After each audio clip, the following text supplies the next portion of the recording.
All right. Hi, I'm Ken Lashley. You're watching Who Dat Comics. Who Dat?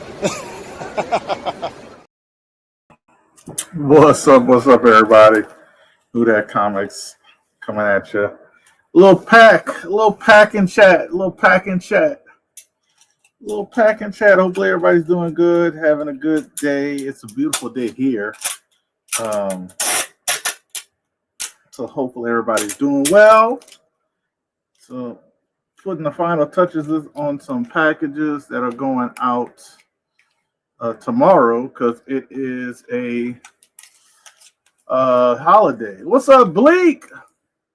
You're more than welcome to join, Bleak. You're more than welcome to join. I'll actually drop the link. I'm gonna drop the link, but if I don't know you, you ain't coming in. You ain't coming in. You want to join, chill, hang out.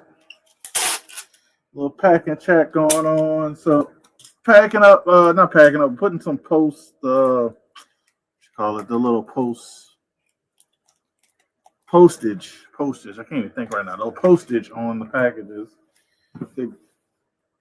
Because tomorrow a lot of this stuff will be going out. Because today is a holiday. Today is a holiday of Martin Luther King Day in the U.S. And so I'm giving people their tracking. Oh, here we go. All right, hold on. Let me get my headsets. And we can play this.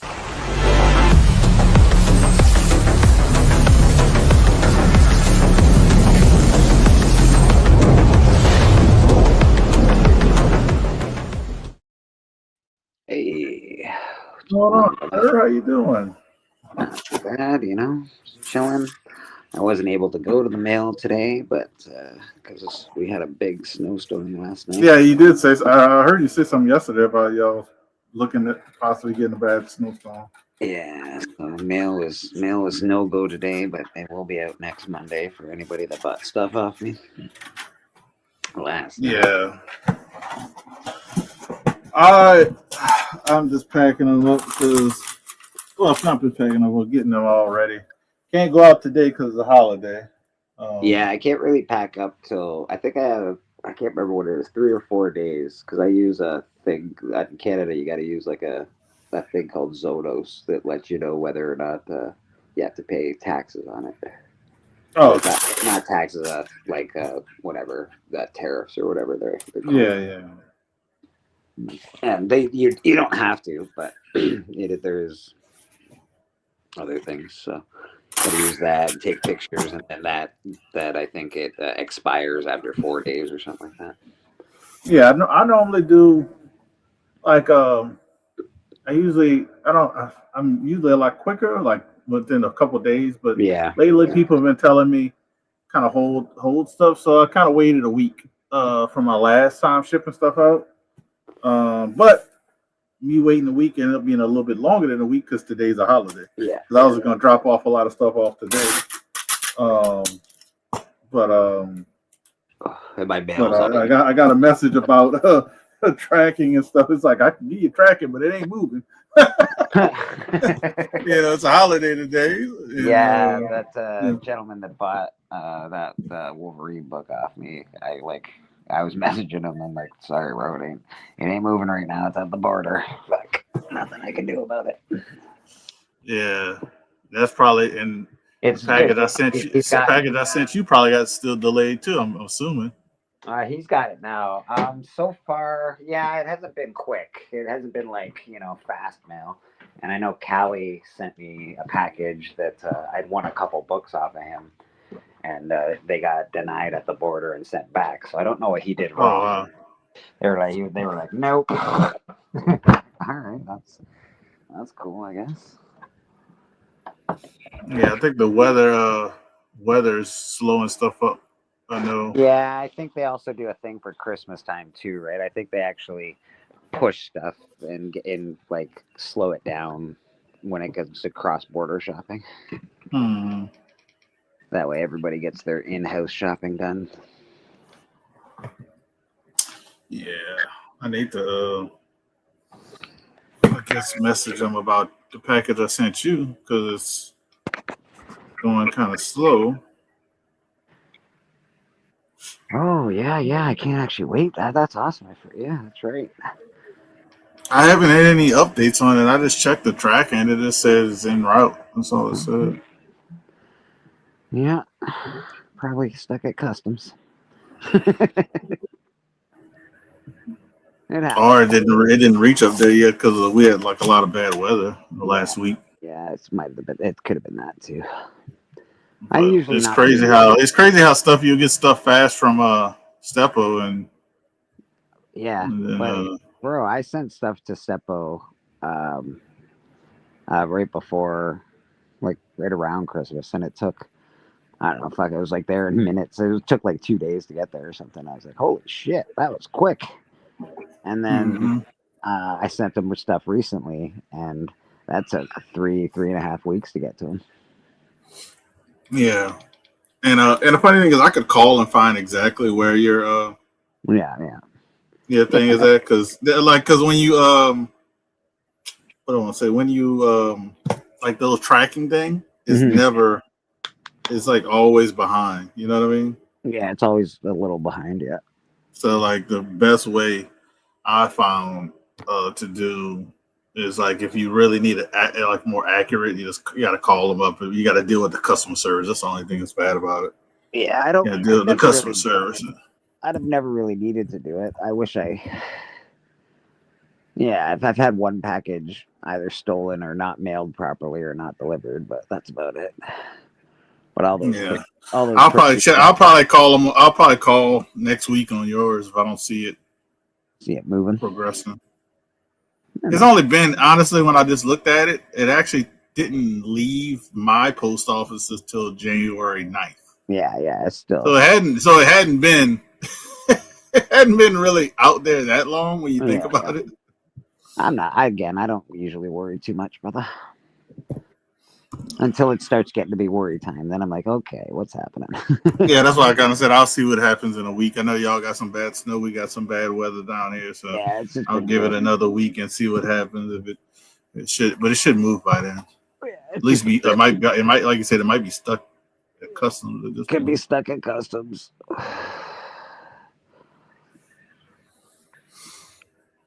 And But that's where my yeah, stuff goes to die when it goes when I ship it to the states. Lately, it just gets stuck at customs. Every package I've sent has been sent to customs and then like delayed till further notice. And you're like, come on, bro.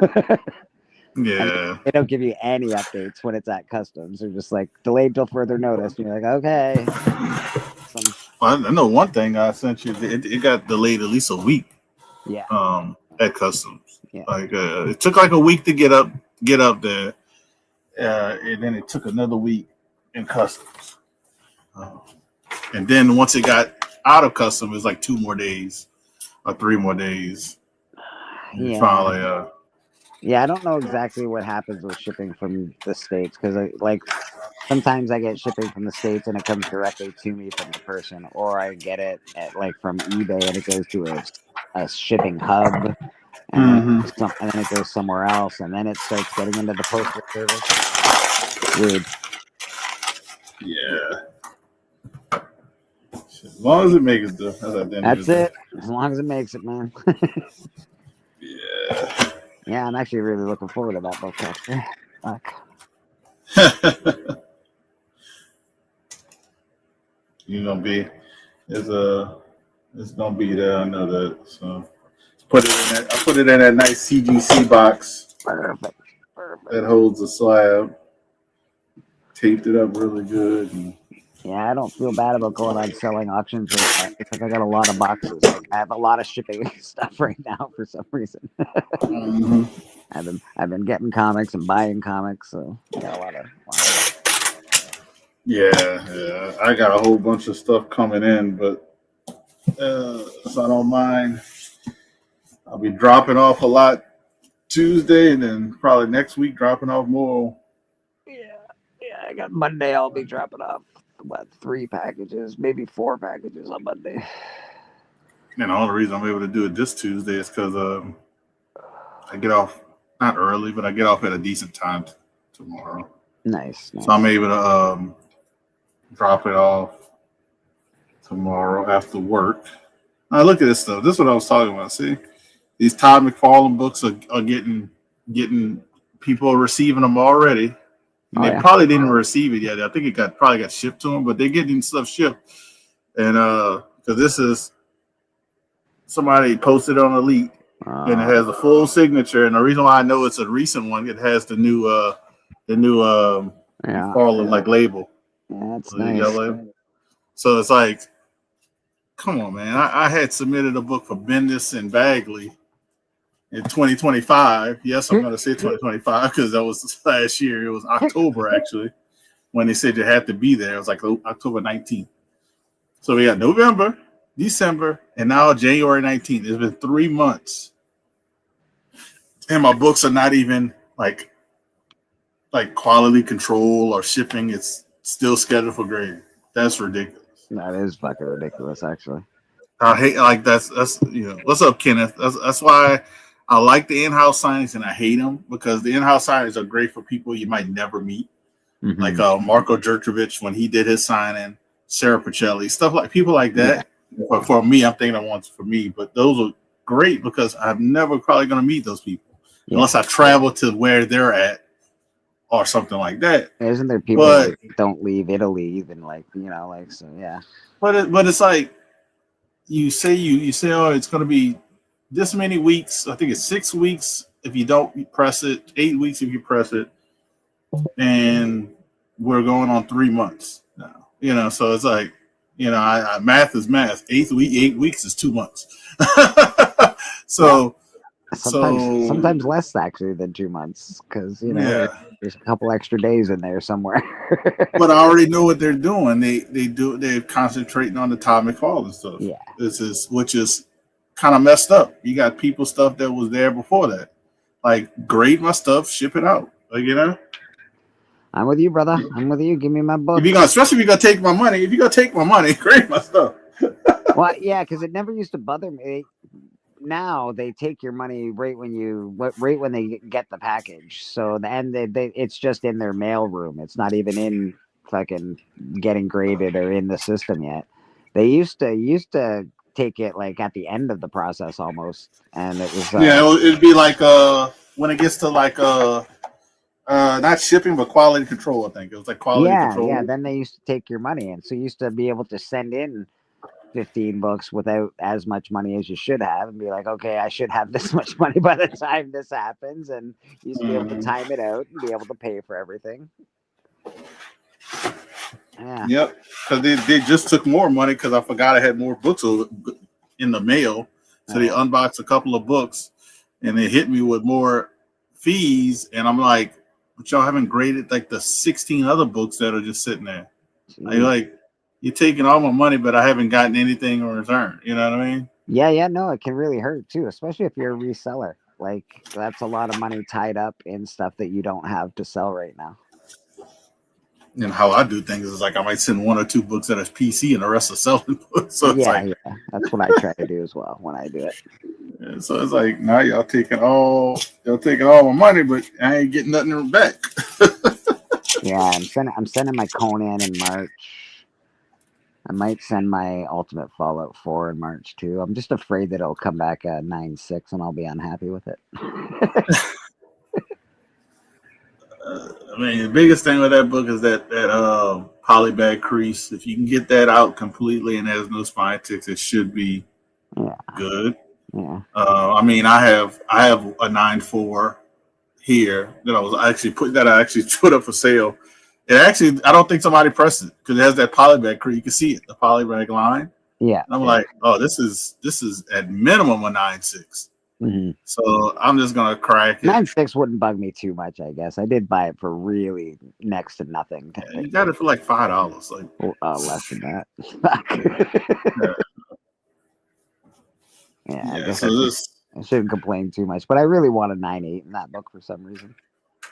Well, because I know. Well, there's a couple of reasons. Obviously, because it's a 9.8. Yeah. Second reason is a 9.4 and 9.6 prices are basically the same.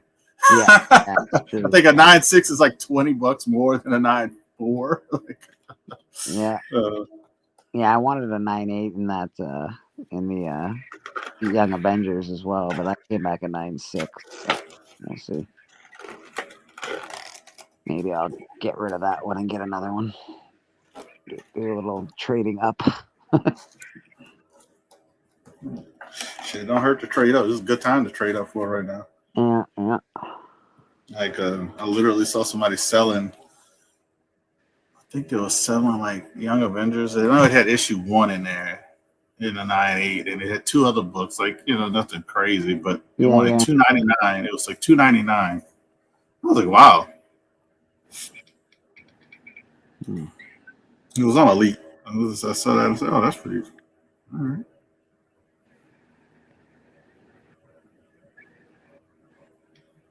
Yeah. That looks so weird seeing a freaking PSA slab signed with a red label. I don't fucking like it at all, dude. I just was scrolling through and I saw that and I was like, oh, it's signed. And I was like, oh yeah, it's a red, still red, still red label. That's fucking funny. I guess it doesn't. It's not the worst on all books, but it doesn't really look good on many. Like red doesn't go good with many books, especially the red that they chose to use, because it's not Mm-hmm. the same red that they use in Marvel comics. It just isn't. Yeah, like, this book it looks good. It's the Deadpool, Yeah, um, Deadpool with the red. That looks good because it's the freaking Deadpool's red. But like you said, if it's a book that doesn't go with it, you know. Let me send this. I don't know. Chris should be off. I'll just send Chris the link. I'll email it to him. What's up, Bobby? Bobby D, how you doing, brother? Bobby. Just a little packing and chatting, Bobby. If you want to hang out, you're more than welcome. We just chatting. We just chatting. I'm just packing and I'm just chatting. I'd be packing, but I'll be packing this weekend for people. I'm gonna be on Sands auction on Friday.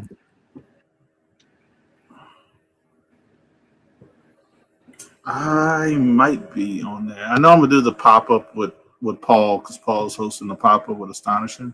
Right, right. I'll do that just because I don't think I'm 99% sure I won't be there Sunday since it's my birthday. But I mean, at the most, I might pop in and say hello and hey, because it'd be like the end. Yeah, yeah. It'd be probably just chilling. But yeah, I probably do that. I might do that, but I ain't gonna be on there like all day selling. I thought I could find it. I guess I can't find what I was looking for. I was trying to find it, those books, but can't find it. What's going on, Bobby? How you doing? Is that a sick face? Oh, it's a smiling face. The smiling face and the face with the mask look so much the same. Uh, Well, I did buy a book recently too. I got another book coming in. oh, you did? Yeah, I paid a good price for it. It's just like I should have it because I have the first appearance. I should have the cameo of this just in case. Just in case I want to sell the cameo, make some money when Constantine starts popping off. So I bought the cameo appearance of Constantine.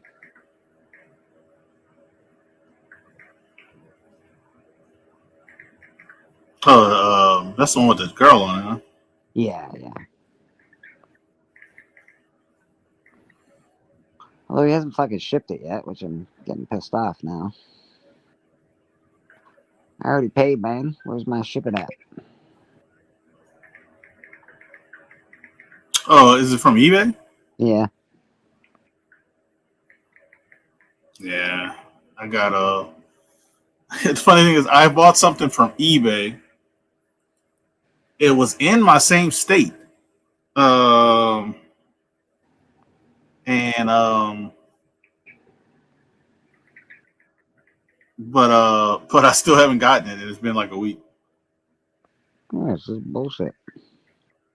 He hasn't even shipped it yet. Yours?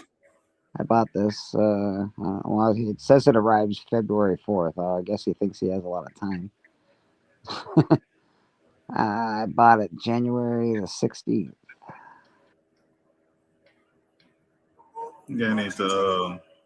Let's see. What is it? The 19th today? Yes, today is the 19th, but today doesn't count because if the guy was going to ship it today, he couldn't even do it. Probably American. He can't ship today. That's fine. Yeah. All right, that's fine. He's okay.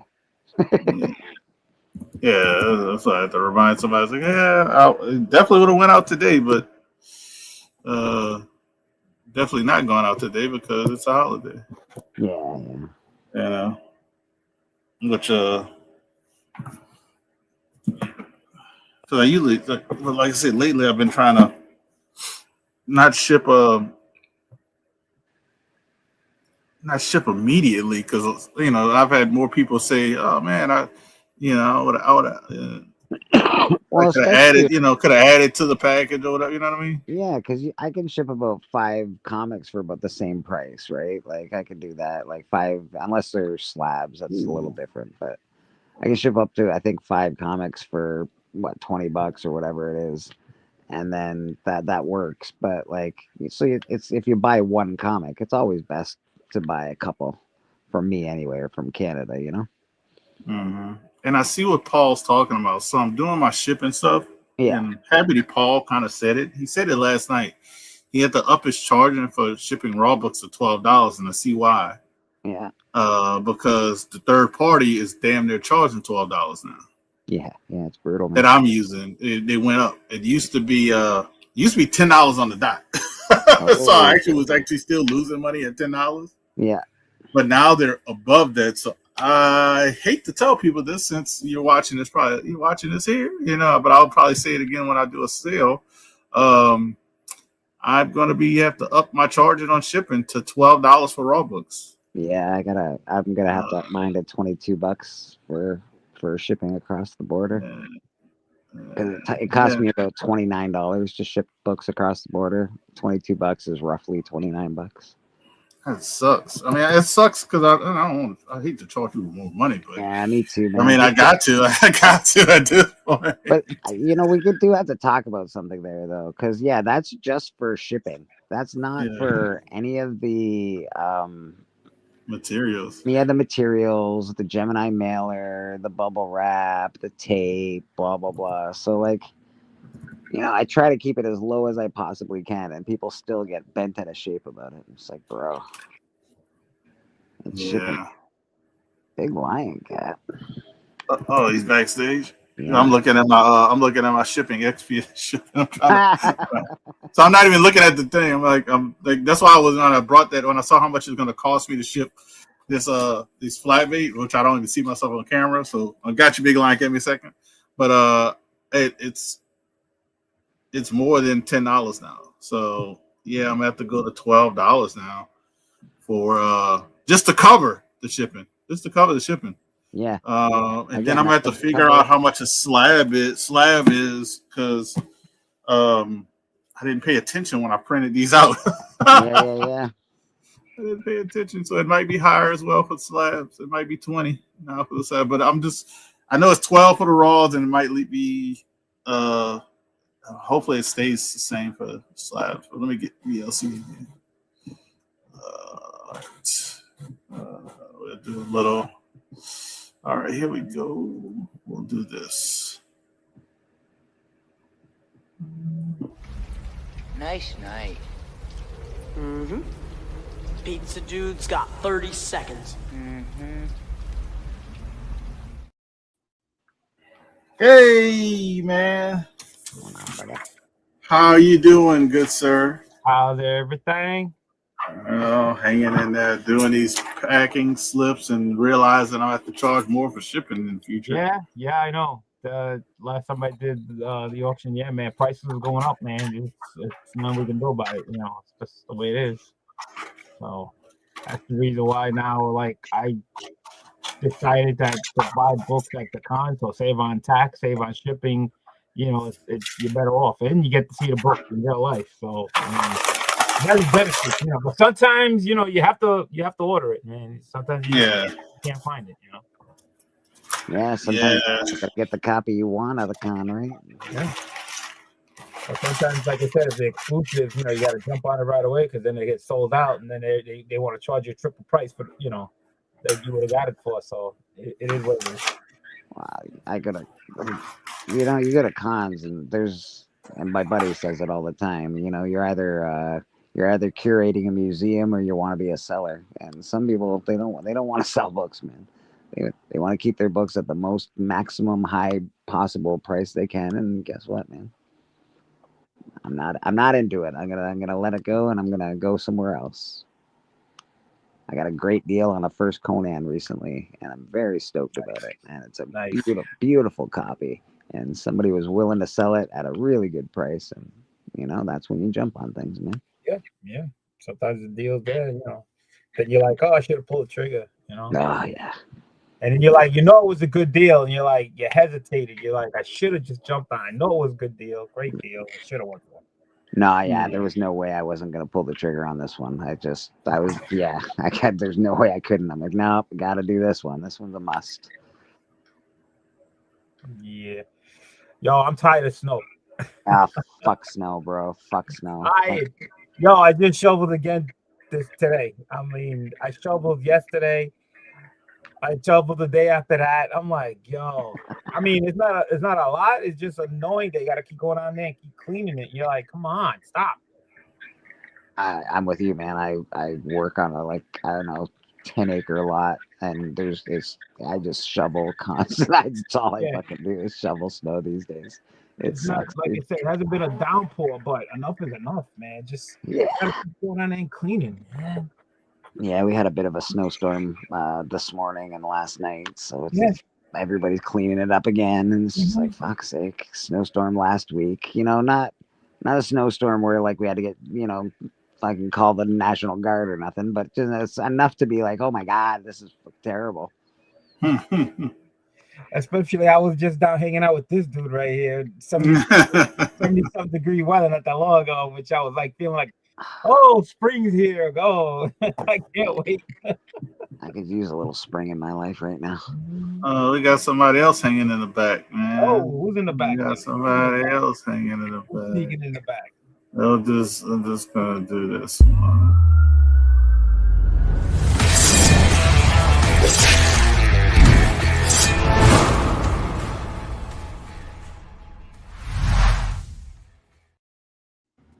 Turn out the lights and call the law.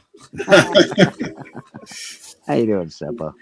I'm doing well, gentlemen. It's a sunny, beautiful day here in the Pacific Northwest, kind of cold and crisp, but very, very nice. Nice to see you. I thought you guys cut a wide swath at the astonishing auction. I thought it was. I liked it. A lot of action. It was good. Yeah, it was fun actually. It was. Yeah. It started out a little poorly, but you know, you stuck with it. It worked out. So it's good. Well, it takes a while for someone to break the ice. Yeah. And then when people start to say, well, I guess it's okay to spend a little money, then people start to spend, which is fun. That is true.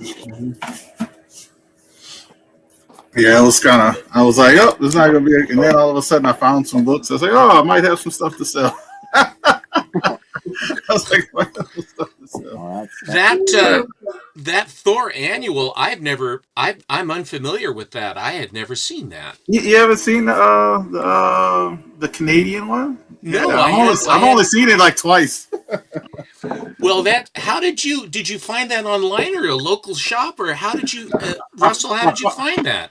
So I found it online, and this was purchased actually last year.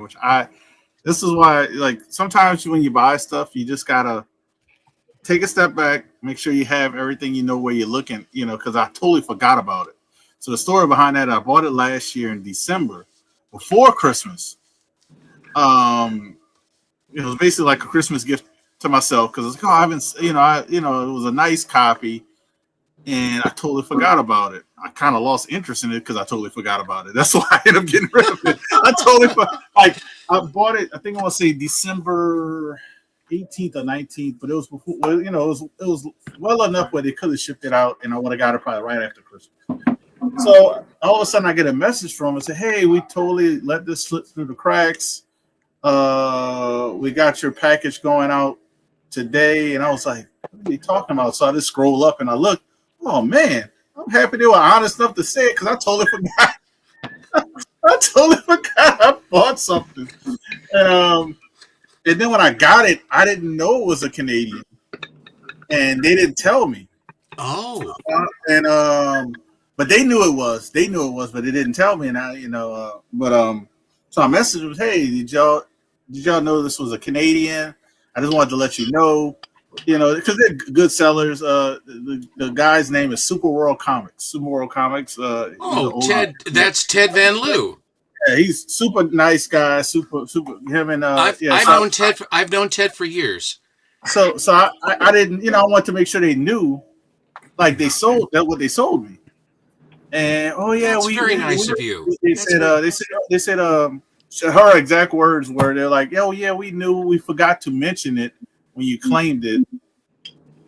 But yeah, we knew about it. Thank you very much for the message and stuff like that. So all right, I just want to make sure that y'all guys knew because I didn't want to, I just it felt, because I haven't seen that book only like one other time.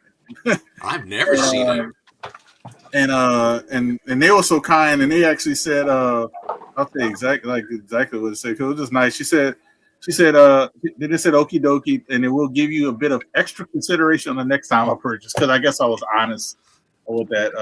So it's kind of good to be honest with people and let people know because I didn't know they knew. I was like, I don't want to. You kind of felt weird. I kind of felt weird about it. But Well, I'm happy they knew. Which your inclination was to make sure that they knew that make sure it was okay. That speaks a lot for you. Hi, MT. How you doing? He says, hopefully the show went well. Didn't get to watch. Oh yeah, it went good. Did you know that MT told me because he has about I don't know 6 or 7 of my books that are being restored right now or cleaned and pressed. The vast majority of them are Canadian whites, and I'm going to the trouble and expense to preserve them because the Canadian whites are the golden age of Canada. I mean, it's and I'm not putting too soft a point. And I said, how is I every so often I'll ask MT, maybe I ask too often, but I ask how how are things going on the Canadian whites? And he says, well, if Paul can make the show go, then I'll be able to have some time to do some work on them. And so hopefully that's what he was doing. But imagine my surprise when I come on and 2 of my best friends are the sellers, and Paul, who's a good guy as well, is running the show. I said, "Well, this is great. Susan and I really enjoyed. You guys had a lot of fun. It was a good show. It really was fun." Yeah, I love selling with people I know, and especially people I consider friends. It makes it a lot fun. Makes it fun. Well, it's good chemistry. It was very, very doing the Lord's work, Collecto. Okay. It was really good. I have to tell on myself. I'm sorry, Big Cat. I came in and started talking. I didn't mean to. Big lie. I scared him away.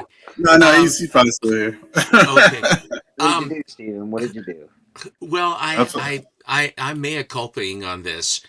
So I knew that I had not posted the Fantastic Four 48 with the green Galactus, and the rays coming down and the surfer going through and everybody running if this be doomsday. And I put together a crackerjack post because in 1966, when that came out, January, I always tend to talk about the history.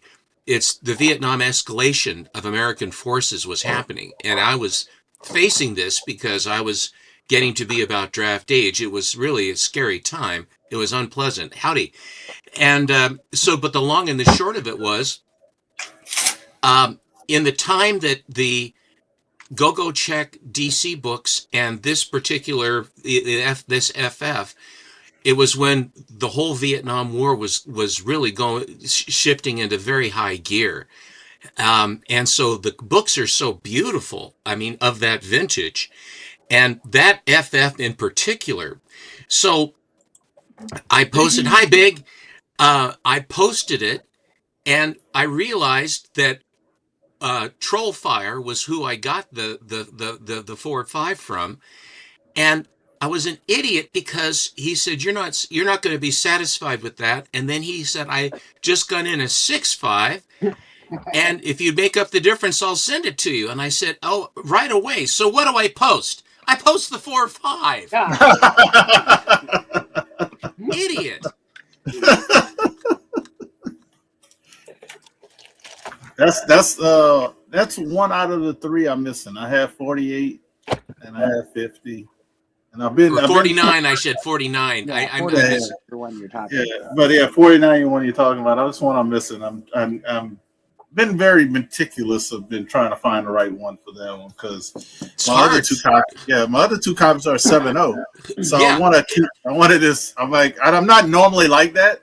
A guy in the comic community, 3 Men in the Basement, Otto. He's all about linear. He's like, gotta keep the grades linear. You know, if they're all kind of related to each other.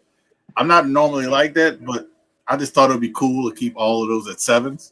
So I was like, I haven't found the right one. I'll see like a 6.5 or I'll see a 7.5. So it's like I'm sort of like that. I like to keep my grades linear, but I don't like. I find I have a certain grade for a certain age of book, and they can be above that grade, but they can't be below it for me. I agree with you completely. Yeah, so that's sort of how Golden Age is not, Russell. Golden Age is not that way. I can tell you.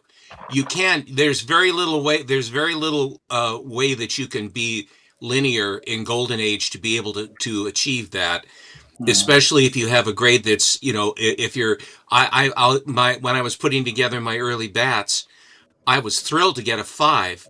Well, I mean, my floor was kind of 5.5, which is for those books is really a pretty nice grade. It was a long time ago, but finding the number 9, the Spotlight cover, I mean, it was really, really hard to get that book. And I liken that to that FF because I had the other ones around it in high grade, which they went away when I traded for the, I think my Tech 31, those went away. Mm-hmm.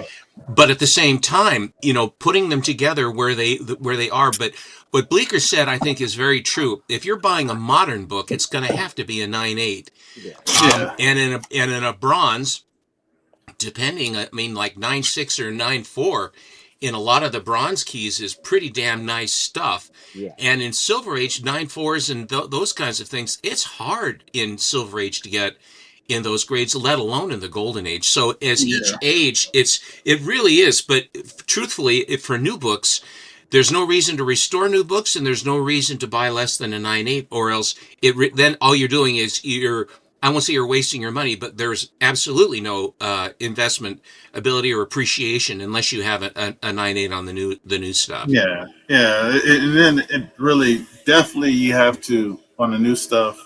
If it's something rare, hard to find, then that's a difference. But like at 9.8, like it's that. But it has occasionally a few time in new books where a rare new book is 9.8's $1,000 and its 9.6 counterpart is $140 or something. You know what I mean?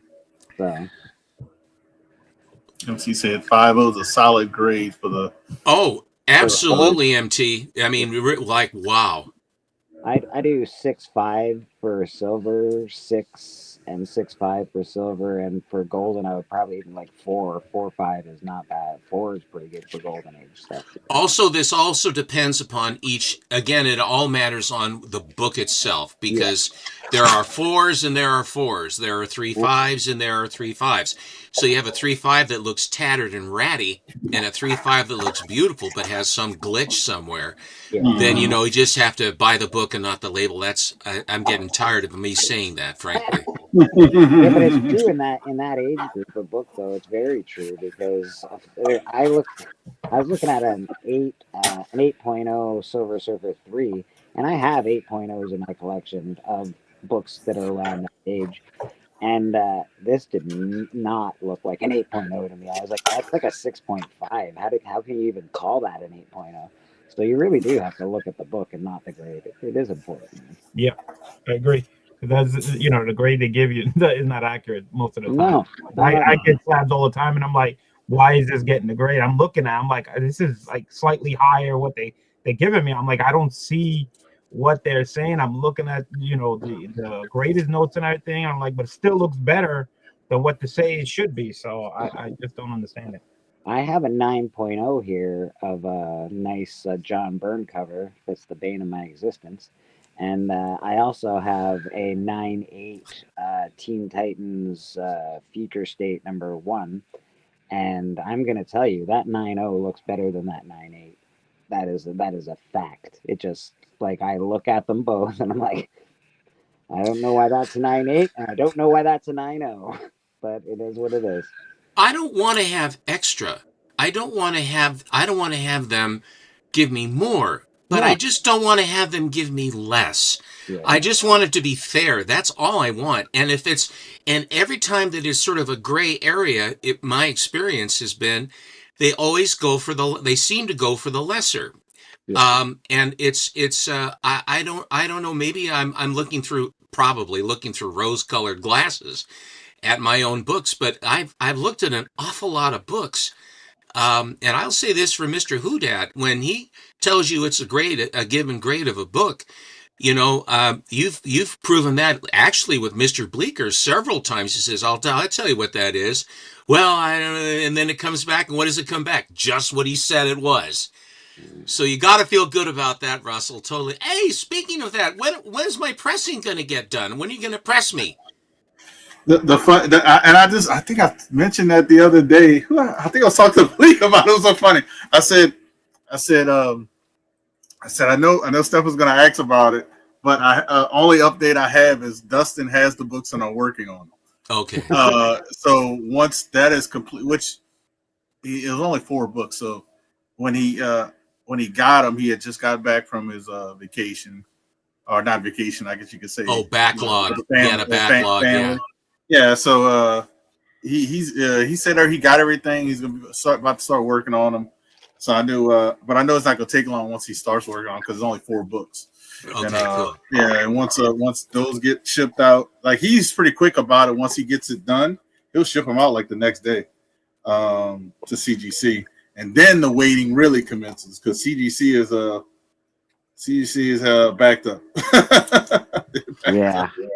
I have a book as well for Steppo, and we were gonna send it to CGC, and I'm like, well, I got a guy who's going in March, and he's doing like a same day drop off kind of thing at the show. So I think it's just quicker to do it that way at this point.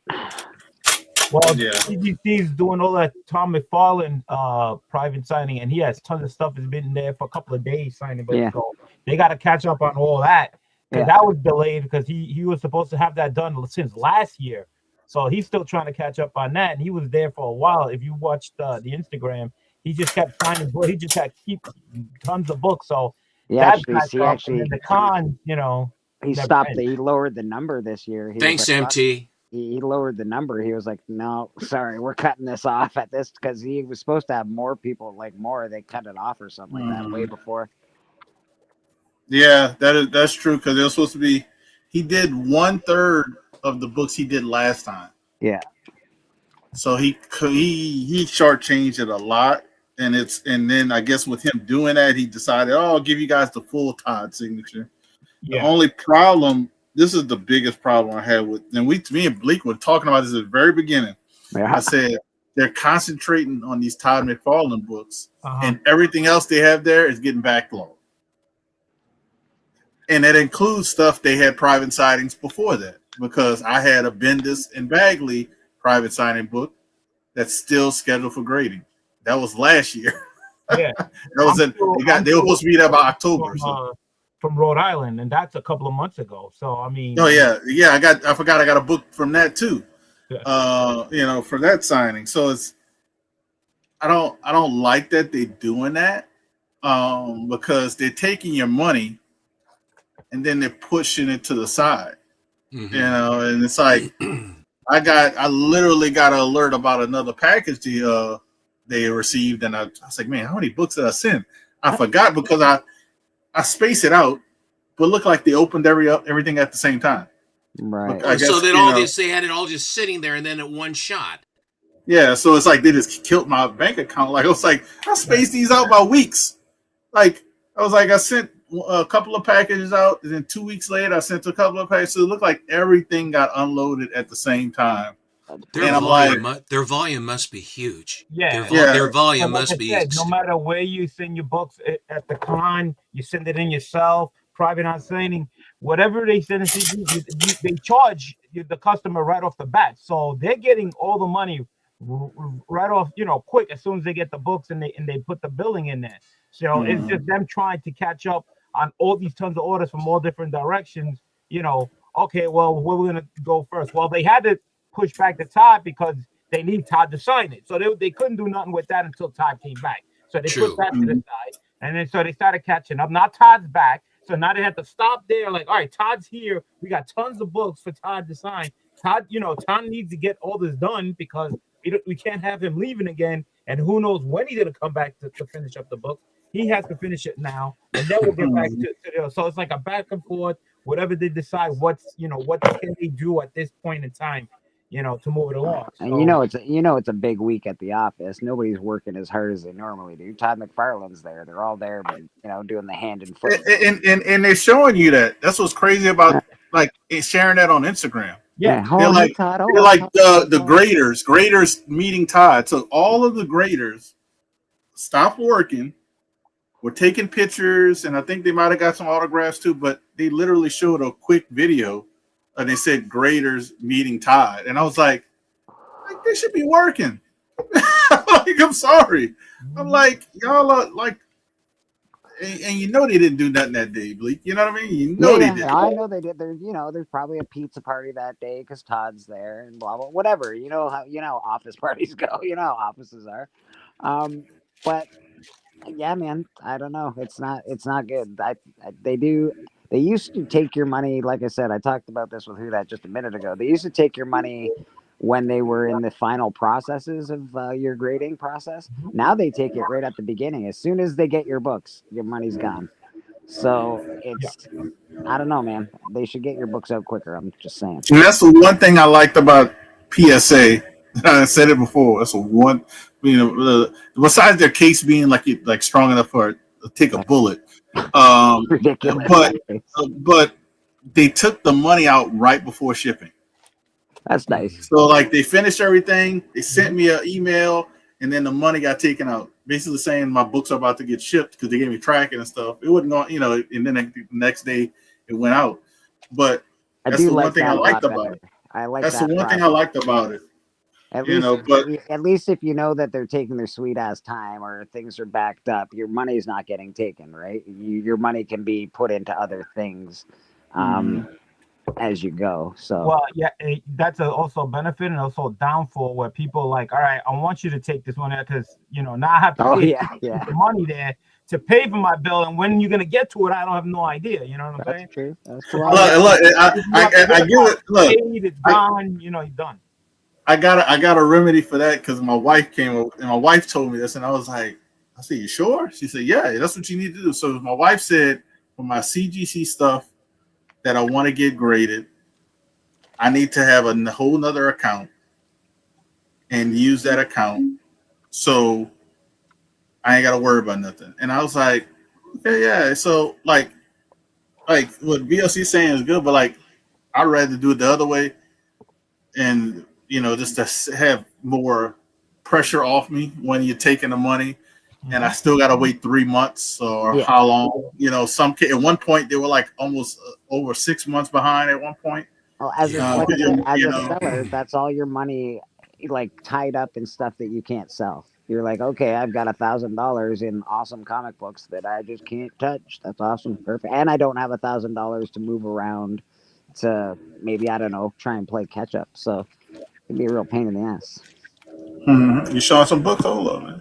I'm taking pictures of posting on eBay. Wait a minute. Hold on. You taking pictures? You taking pictures of? Taking pictures Where's on it? eBay. Oh, for eBay? Yeah. Oh, okay. A whole bunch of slabs that I got here. I thought you normally send those to my comic shop.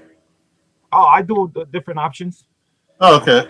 I have that. I could do whatnot. I could do on Instagram. But again, I don't like doing eBay because you're paying more there, paying the tax and the shipping. Way Better more. off doing the other way around. But sometimes I just post it out there and see what happens. Well, look, like I told you before, you're welcome to join us on the auction when we do it if you're available. I know your work schedule depends on your work schedule, but you're more than welcome to join us because I know you got a lot of good stuff, a lot of Silver Age, Bronze Age stuff. It's affordable. It's not even expensive. I think we'll have Kevin on there next time as well. He's got a lot of signed books. So yeah, man, there should be the next auction should be really good. I gotta, take pictures and I gotta put the information in there. It's like It's a pain. That's the one thing I love Sharkbox about. That's the one thing. Sharkbox, I just take a picture of the front and back and everything populates. That's nice. And I just put my price, or I send it to one of their auctions that they do because they do auctions every week. So I could send it to one of their auctions. It could be like they do a 9/8 slab auction, or they do a Spider-Man auction, or they just do. I try Shortbox too. Yeah, you need to try because there's so much. That's the reason why it's so convenient. Just taking a picture of front and back, and then especially if it's a slab, everything populates. It even tells you how many is on the census, so you know how many is on the census on books. Okay. So it's a good little platform, I have to say. Let me my favorite. Shortbox here and see see how it and is. if you gotta apply for a seller, the guy who does it, his name's Kevin. Mm-hmm. I could just let me if you have to message him, I'll message him. Tell him like, hey, I know my friend Big Like is trying to sell and get he's good. I have money on the app, so okay.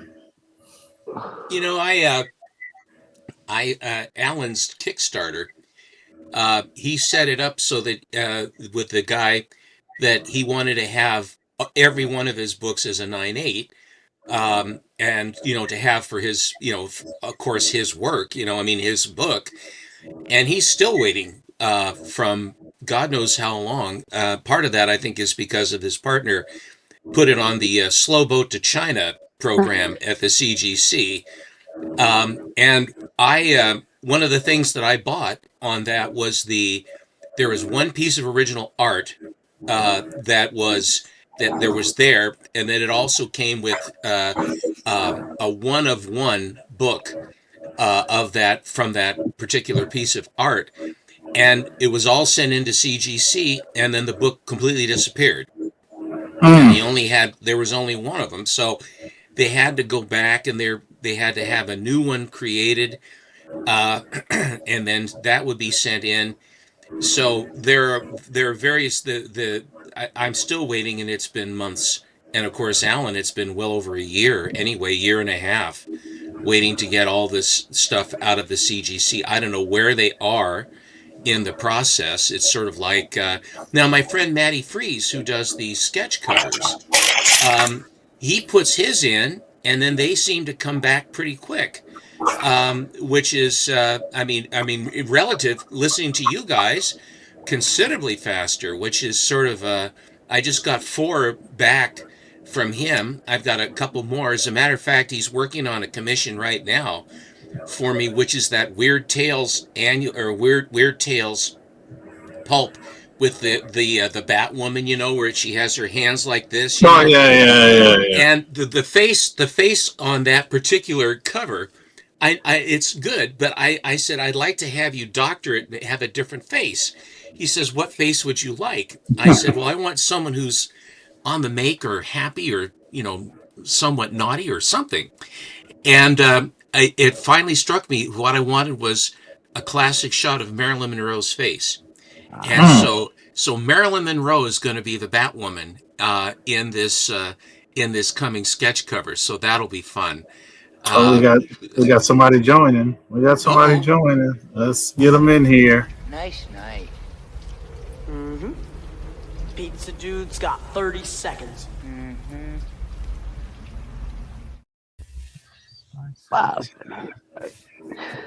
Mr. How you Boston. Yes. Hey, Looks like we got a church going here, Bleeker. No, there's no church. This Today's Monday. this is just packing chat. Martin Luther King Day. No post office is open. That's true. Yeah. that's the only reason I was like, oh, I'm bored. Let me finish packing this stuff up. Start a little stream. If anybody wants to join, they can join. I always feel like I pack faster with that because this is like my last package that I need to put a label on. So I actually knocked out like 3 really quickly. But yeah, it's like I had nothing else going on. His post office is closed. I was like, I got my breaks done. I was like, oh, might as well just do this. I don't have nothing else going on. I shoveled. Oh, you shoveled? Yeah. Oh man, I wish I could. A few minutes ago. Oh, all right, look, I'll unhook my computer just to show you guys the weather. You won't believe the weather here. Hold on. Wait till you see this foolishness. We're gonna go on a little trip. It's not gonna take more than 30 seconds. So who that? I went on the short box on my phone, and I did apply to become a seller, and I sent it in. It says it takes about a day or two before I get it. Okay. Okay, get out the 3-in-1. Russell, get out the 3-in-1 oil. Yeah, you heard my door, huh? Yeah. Look at that. Suntan lotion. That's all you need. Yeah, no, none of that here. Look at that. He's outside with a t-shirt. Show off. Look at that. No, I had to shovel the dirt. Why you gotta be like that? I could take you outside, but it looks like just sadness. It's very nice. It's very nice. It's very nice to do. It's very ugly. It's gloomy just because the clouds are out. It wasn't bad this morning. Like the sun was out a little bit. That helped with the shoveling. It made snow a little bit more heavy, but it also made it easy to pick up because it was a little bit wet. So, but it wasn't a ton of snow. It's the most we've gotten so far, which is fine. Like I've had, there's been way worse years. Like I want to say 2015. We broke the record for snowfall within like a month. So the whole winter's record came down, and like within a month, we had like I think at least 1 to 2 blizzards a week, and it was just just nothing but shoveling. It was just like every day just out there. And I remember my brother-in-law and my sister-in-law were like, "You still shoveling?" I'm like, "Yeah." I was like, "It has to get done, guys." And they're like, "Oh, all right. Well, we're gonna go ahead. You might want to take a break." Like, no, if I take a break, this will never get done. So I was out there shoveling like I want to say a few hours. Today it was quick. It was maybe less than a half hour. Not that. I have never shoveled snow. It wouldn't know what to do with snow shoveling wise. But don't worry, because the people that shovel snow don't know what the hell they're doing either. Oh yeah. Just throw it on more snow. I haven't lived until you That's shovel my some walkway snow. right there. What's that clean? Well, I could say the same thing. Oh wow, I could say the same thing about you haven't lived until you've been through a hurricane.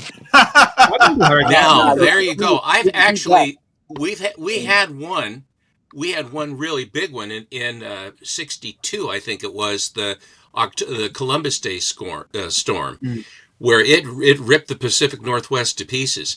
I showed this just the other day. I got this from not from Houdat. I got this from MT. This has a double Mark Jeweler insert, and it's a star stamp up there at the 20 center.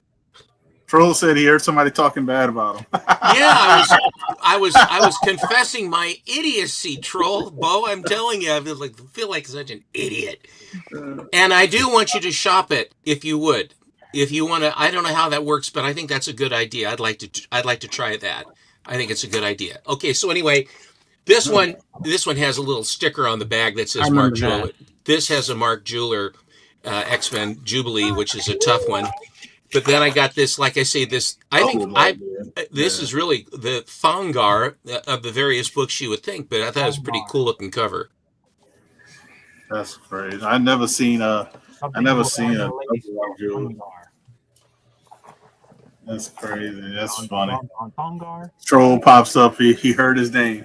I've loved had cover. No We one's had talking bad about you. You've been nothing but a good guy on this stuff for me. I'll tell you, I sing your praises. Listen, someone else is new. Talking about troll.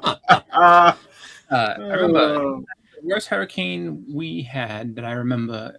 I think I was like 9. There was one called Hurricane You're Bob. nice. Bob was actually really like violent winds and all that jazz. And so my grandmother had this huge tree. She had a couple of really big trees in her backyard, but there's one big maple tree, and that shit cracked in half, and it fell in her garden. And I remember that she was like, oh, she's like, that tree killed my garden. Oh, she was like so upset about it. It was just like the tree almost smashed your house to pieces because it looked like it was a big tree. So luckily the way it fell, it didn't do any damage to her house. But yeah, she was upset that it killed the garden or whatever for a little bit, and it didn't really kill it. It was just like a big area. But like my uncle, he was all excited because like, look how much firewood that is. So they chopped it up and made it good, and they because she has a wood burning stove, so like they were all excited. So they got to chop it up and then have wood for the whole winter because that thing broke. And then they expanded her garden, so she had actually enough area at that point to be able to go ahead and make like actual like vegetable garden and stuff. So it was kind of a lemonade out of lemon type situation. But that's the big hurricane that we have back then. We've had other smaller ones. The big hurricane I had, which was not too long ago, it was like 2 years ago or 3 years ago, was Ida. Ida? Literally, yeah, Hurricane Ida. We got basically a direct hit. The eye of the storm actually went over where I lived, and my roof had a hole in it, like a little hole in it. It pulled the electrical line from the house. Wow. So we were without power a little bit longer than everybody else because we had to get that redone. So I was actually living at work for a month. A month I was living at work. There we go. There's the baby right there. Wow. I'm going to show this tonight on our Monday special. But this baby, Troll just did me a real solid with it, and so very, very nice guy, good to do business with. Straight up, good guy. Does he got a gun by you or something? Is he? Does he? Well, you can't. It's off camera. And he was very kind. He was kind to do that because he knows that if they see the barrel, then they'll shut this thing down like right now. Right. So this way the threat is it's the unseen threat. It's a beautiful thing. But anyway, this one is always eluded me when I was a kid because I didn't have any money. What I could earn. And I was fixated on trying to fill in my flash run clear back into like 58 and 57 way back. And, I just didn't, and stuff like this was coming out. And I just, I had to focus my funds. And plus I was still buying Legion of Superhero Adventure comics at this time as well. So, you had a limited. Bad decisions is what you're saying. What's that? So you were making bad decisions is what you were saying. No. Flash is my favorite, but the ones around this, I just what Russell was just saying. The ones around this, I was able to get with relative ease. This was not an easy book to get. Yeah. No, it's not. It's not like when you're looking for a specific grade. It seems like you'll find all the grades around it, and you're like, But that's how it was. That's how it's going for me right now. It was kind of funny. Oh, remember it happened to me at Heroes Con. Remember you was with me, and I was trying to find a certain grade on the Iron Man. Remember? Oh yeah. It was either way too high, or way too low. I was like, I'm looking for a certain grade. Where the hell is the book? It's just what's funny with Steppo's story there is just that Splash had this a very similar story. Like with he said that back in the day, he had a choice to either get Hulk 181 or I think it was X-Men 94. He chose X-Men 94, and so I guess Hulk 181 for the longest time had eluded him, and then he finally got to get it. So I think a lot of people get that kind of story where it's just like, just right time. And I think a lot of people can appreciate that. Like when you're young, it's just like, oh, we have so much money, but I want this book, but I want that book. It's tough. It's tough. This one hasn't been cleaned or pressed or anything. It's old label, and the guy that I bought it from had purchased it brand new, and he had sent it in, and he didn't even know about pressing or anything like that.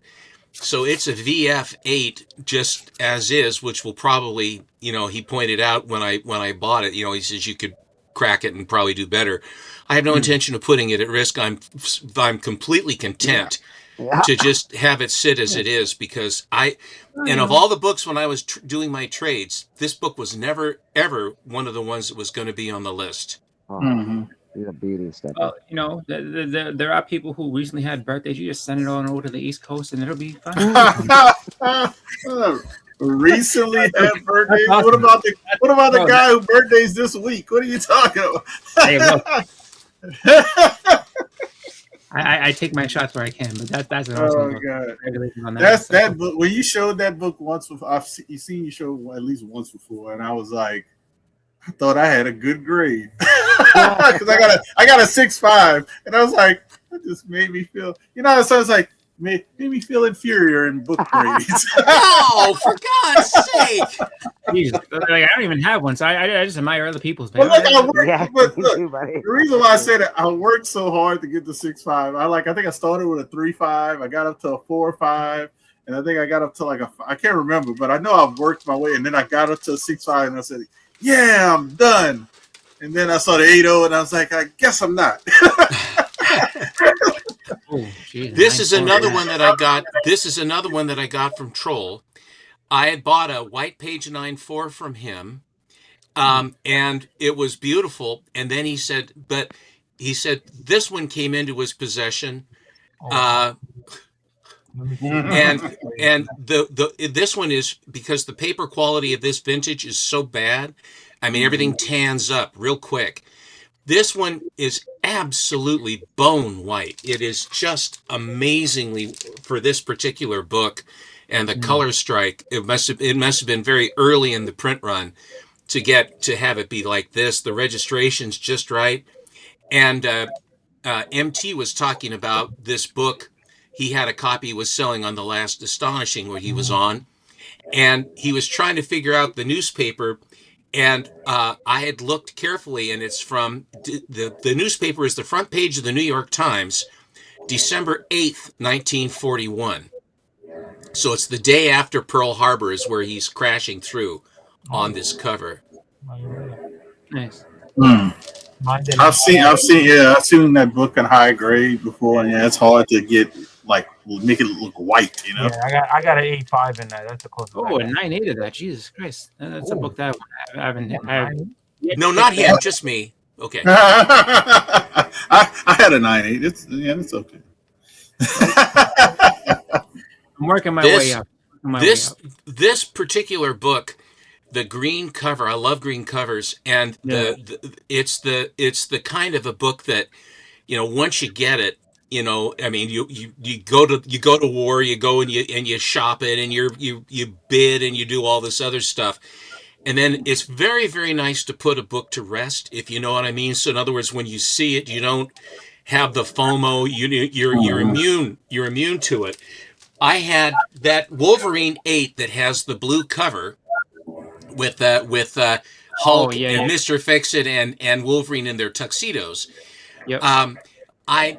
I love that cover, and Bleak has got, that's the one he's going to have. He's got a very nice copy. He's going to see about getting it graded. That's the one that's going to go down. But I said, God, I forget if I had it or if I have a couple or whatever. I have 5 of those now, so I am now immune. Yes, and the other beautiful, the other 9.4 like that one, which it's just a hair. It's just a hair off this. He still has that. If you're looking, anybody's looking for a 9.4. I mean, seriously, if you guys hit him up, because it really is. These are really hard to get with white pages. They're very, very difficult, and it's one of the absolute of the top of the Captain America in the Captain America run. Now, you have the Starankos too, which are killer diller, Yeah. but on Jack Kirby, why this one is really something else. Wow, Mm. that's beautiful. Well, in regards to that Wolverine, they always say the fifth time's a charm. So and finally put it away. It's charming me right out of my bank account. Oh, look at this. This Batgirl, this Batgirl. was a really, really difficult book, Mm-hmm. even in the day when I was, and this would have been, I collected Batman as well back in the day. This is from 1961, April. This was just before the price changed to 12 cents. Mhm. But finding this book is really, it's quite dear. And she wasn't around all that long. She was part of the Bat family with Bat Dog and Bat Mite and Batwoman. And when Julia Schwartz took over when it brought in the new look for Batman, all of those characters got the chop. The Forgotten Four. Wow. They got the chop. He says, okay, we're done with that.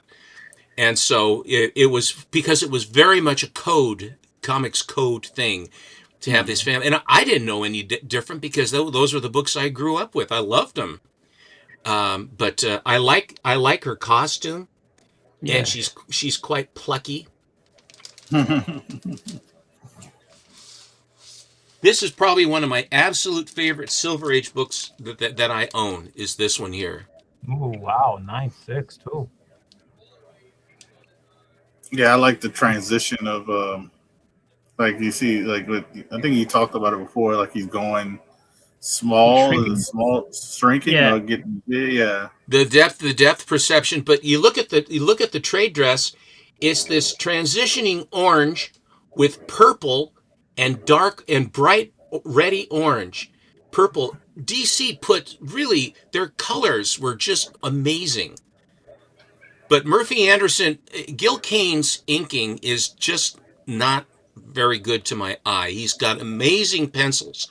But you put Murphy Anderson on Gil Kane in the whole Atom run, if you haven't looked at it, the whole Atom run is beautifully drawn because you get all the movement of Gil Kane, but then you get the beautiful inking of Murphy Anderson. Anyway, and this is another one I have had about 4 or 5. Same thing with that Swamp Thing, the Swamp Thing 7. I just really love that one. Here's the first Mira. Oh, yeah. Oh, yeah. There you go. 8.5 too. What a I think Doc just got an 8.5. That's a nice grade. He's such a copycat. You know, I have a few nice books, and we're on Biggie Shack, and I'm going. He says, "Yeah, okay, let's do this, okay." And then flex, and then Doc says, "Oh, by the way, I got this Suspense 3. Boom, drop it. Fantastic 3. Boom, here you go." I said, "Well, I guess I'm going home now."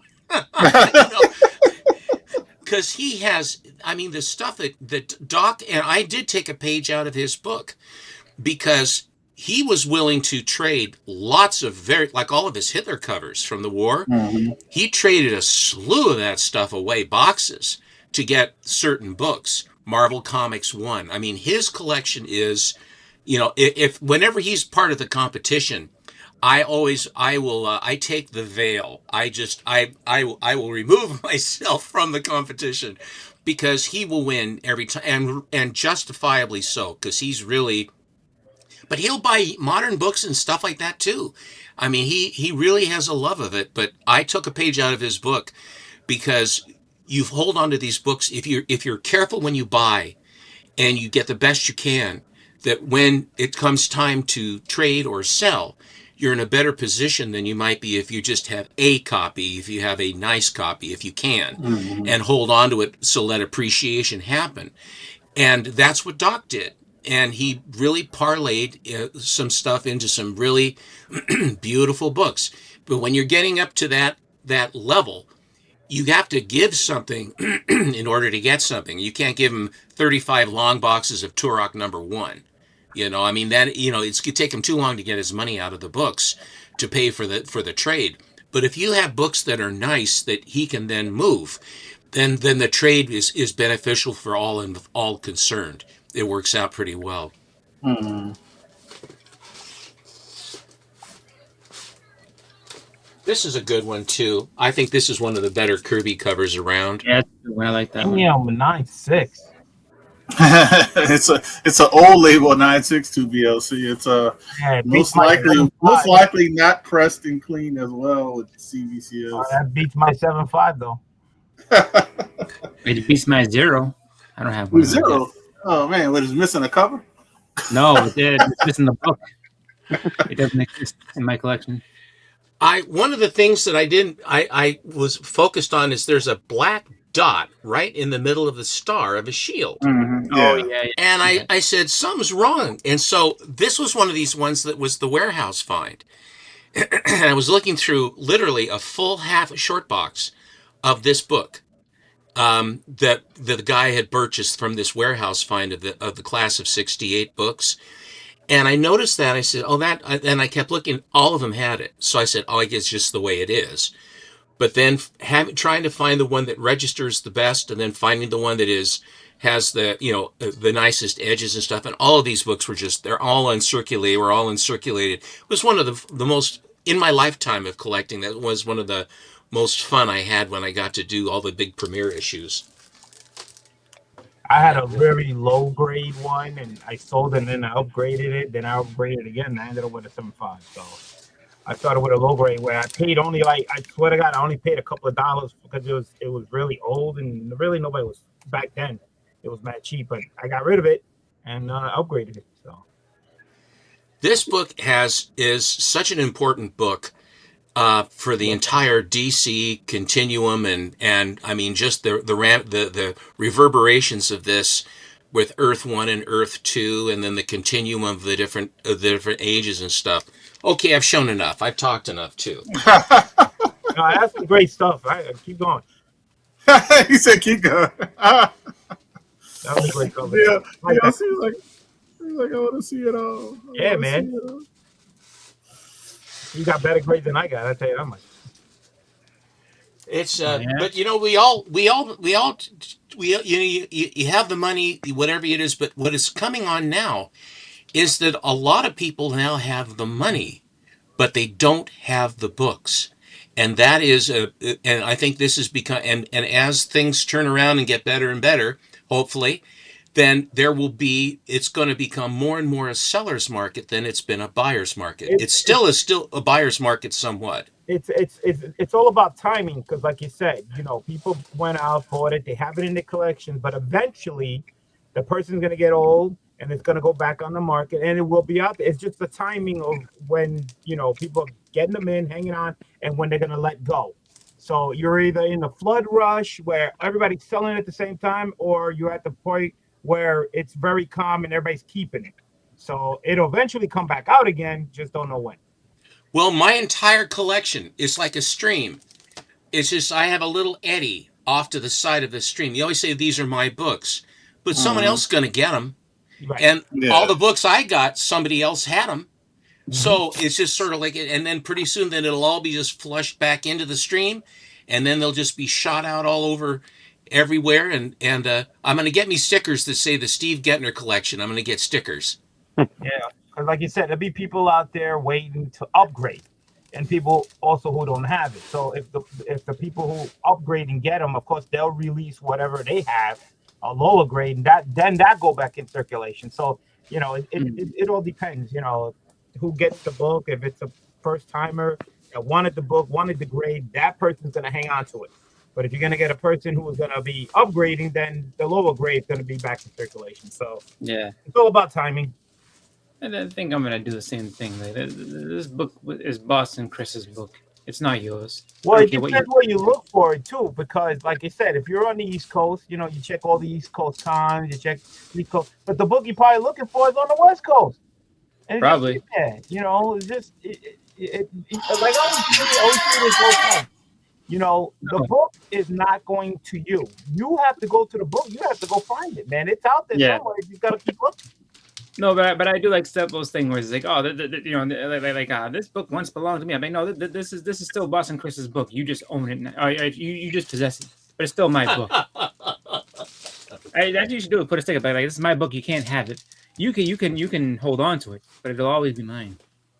That's it. I agree with you. Unfortunately, it's someone else's. Possession is 9/10 of the law, or 9 points of the law. And then I'll sit there and be like, don't you dare change this bag and board. Because that's the only way the sticker could be there. Like, changing this bag and board invalidates your right to ownership. But yeah, no, that actually, I think funny enough, you say that. I think Splash does that. Like he's got like stickers or something that they put. And he does it to kind of log them all and stuff like that. But I do have a sneaking suspicion too. She's like, you know what? So if anybody ever gets it, like this book once belonged to Splash Page Comics, and now my So friend is Splash Page a big cat, and I mean he a big dog in the industry? I don't know about in the industry. I know that he has a ton of books, and he's just got like he's really meticulous about his stuff as far as like just cataloging it and making sure that he has it stored in a good spot, and then putting as much information as he can to kind of keep himself fresh on like what the details are of each book. It's good to be fresh. Mm-hmm. Oh, there you go. See, I don't have high. Nice grade A5. That's a high grade for that book. Yep. This is what my biggest purchase of 2025 right there. Oh, nice. Yeah. We got somebody coming in the stage. I was looking for a 7. I wonder if it's Splash. 7.5, and I made a deal and went from a 7.75 to a 2.5. Congratulations. That's a great book. Some people don't like the art. I love it. Oh, it was killer's white pages. That's what is like bonus. White pages. That's a beautiful book. Well done. And A5 on this one's also white page, and this is the old label too.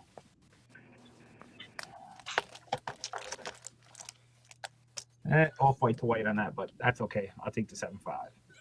I think I started with a 4, and then I moved up to a 5.5 or something like that, and then I ended up with a 7.5. So awesome. Can't go wrong. Gotta go shopping. Gotta go shopping. Yeah. I only have one old label book, and that is was it? Oh, I got tons, man. I've been selling the old labels slabs like crazy. No, I just have just the one. It's a Warlock #1, and I think it was. This is my second one. I still kept my lower grade one. I still got the 6.0. Oh, nice. Yeah, so I got the A5, but I kept the 6.0 on that. Yeah. I haven't sent much stuff out to get actually graded. Like I usually I've bought a bunch of stuff that's graded already, but I figured this was going to be the last book that I was going to get because I was trying to complete the whole entire run, and it didn't. I actually got this before I finished the run, so I still got a couple more books, but I'm almost there. I'm almost completed this whole entire run right now. I am almost there. So it's a great book. Oh, this is classic. Yep. You know. Hi, Bobby. Hi, Champ. I was happy with a 7 or a 7.5. I was happy with that, but somebody wanted to get rid of the 8.5 and they wanted the 7.75, so we made a deal. I'll take that any day. So, Russell, are you all packed up? Play game. Oh wow, card game. Card game. No? You don't want to play that one? I got another board game you want to play. Talking about Captain America. Let's do this one. That's good. You remember how back in the days everybody used to have board games? You know, used to play at home. Oh, sure. Got together. Yeah. They don't do that no more. No. No, not so much. No more board games. No more conversations. No more. You know. Well, actually, hold on. I'll be right back. I picked one. I bought this game. Let's say a few weeks ago, because I just this seems like an interesting game. I tried playing it at home, and like my wife was in the comments like this isn't gonna work. So this is 1977 and this is 1978. Cool. You know. Love that. I love that artwork on that Captain America. Oh yeah, man. You kidding? Yeah, that's awesome. You know, people used to get together and put together puzzles too. Yeah. Oh yeah, I remember the puzzles. You know, the big head where everybody sat there. They threw all the. Everybody starts at a corner or something. These are puzzles from 1940. There we go. Of Superman covers. was Swap in him a. over, who that? Swap him over. That's all right. He's busy packing. Oh, maybe he went to the bathroom. Oh, yeah. His phone lit off, so it's either his spouse or Bonnie. They required his presence. That's right. I'll wait to show that game until he comes back because like I saw it. I was like, oh, this seems kind of interesting. It was fun, but it wasn't quite. It wasn't a real big hit with the rest of the audience I was playing with because it was just like this is not fun. But like so, there's a game called Comic Hunters. So it's like all Marvel books and stuff like that, and you're supposed to try to sit there and you basically simulate going to like comic conventions and stuff like that, and you try to buy books and stuff like that with the different points that you earned and everything, and buy like modern age books and grails and all the rest of it, and you synergy at the end of it to see who has the best collection. It's pretty fun. I don't care if I want or not. I just collect what I like. There you go. No, well, you probably waxed your family trying to play against you with that kind of a game. You probably were the big winner all the time. Yeah, man. You know what to look for. So it's kind of what you try to do is you try to create synergy with the books, and then there's like specific like categories like of heroes that you want to try to get based on like the different points on the board and everything like that. And it's just like it's not as it's kind of a weird type game, but it is kind of fun to be like, all right, yeah, I think I'm going to get this one, and I want to try to get that one, and so at the end of it, you kind of just look and see what books you have, and then you can trade some in. Like it's kind of like just what we normally do. So it's like, all right, I got these books, but I want to trade some of these to get this specific book and everything like that. So it's fun, but again, yeah, for the non-comic collecting crowd, it was kind of like, am I doing this right? I was like, I mean, I'm playing with you, so I really don't know, but for all intents and purposes, we'll say yeah, I guess. I don't know, but it was fun though. Well, gentlemen, I'm going to hang out with my bride. I just wanted to pop in and say hello, and I hope you guys all have a wonderful balance of Martin Luther King Day. Keep him in your thoughts. It's a big day. A lot of wonderful things that he did, and especially the thoughts that he provided and gave to our country. And was taken away so terrible, taken away too soon at a really bad time in our history. I lived through it. It was really bad. Bobby Kennedy and MLK and of course Jack Kennedy and all this Oswald and all this other stuff that went on, and Malcolm X. I mean, all these.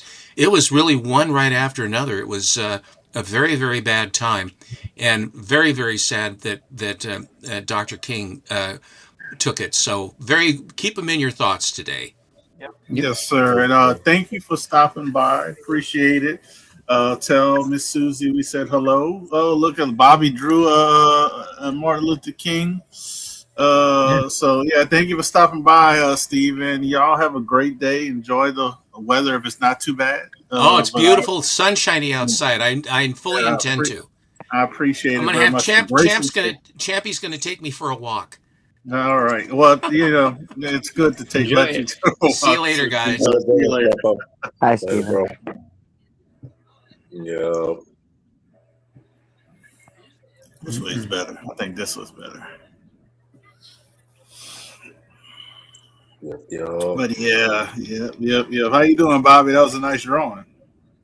Doing good, man. Thanks. I drew that one a couple of years ago. Yeah, but it's a good day to show it off. Yeah, man. Yeah. Yep.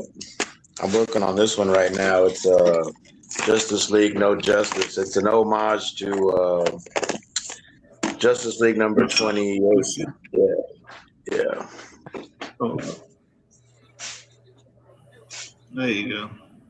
Yeah. I'm still going to put stuff on their signs, but, if you take that off, it's going to say no ice right there. Yeah. Yeah. Justice League No Ice. Yeah. Nice. They're crazy, man. They're crazy. Yeah. Yeah. All we can do is take one day at a time, man. One day at a time. Yeah, man. Hunker down. Like you said, it's snowing over there where Boston is. It's cold over here, man. It's the weather. The sun's out, but it's like 30. Temperature's falling. Yeah, it's cold. Yeah, it's down to 19 tomorrow. We're getting the Arctic blast, so tomorrow the high, not just the temperature itself, but the high temperature for the day tomorrow is going to be 23 degrees. That is ridiculous. Are you Like, close to the water? Is there a lot of water, or is it coming? The wind coming right off the Boston? Yeah. Yeah, it's coming down from the north, and Look at this guy. we're getting blasted with cold air. So Look at this guy, man. I don't know if that's I'm assuming that's Dustin. You're more than happy to jump on, Dustin. I think the link is in the chat. Still, more than happy to jump on. Steppo was just asking about the Iron Fist Mall Premiere 14. So 14, 15. 15. Yeah, that was. Yeah. So yeah.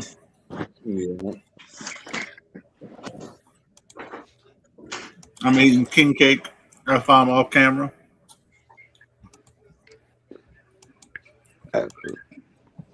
Is Tony doing a hunt this week? I haven't heard nothing. Neither we, not but sure. I haven't heard from him yet. So. I would say no.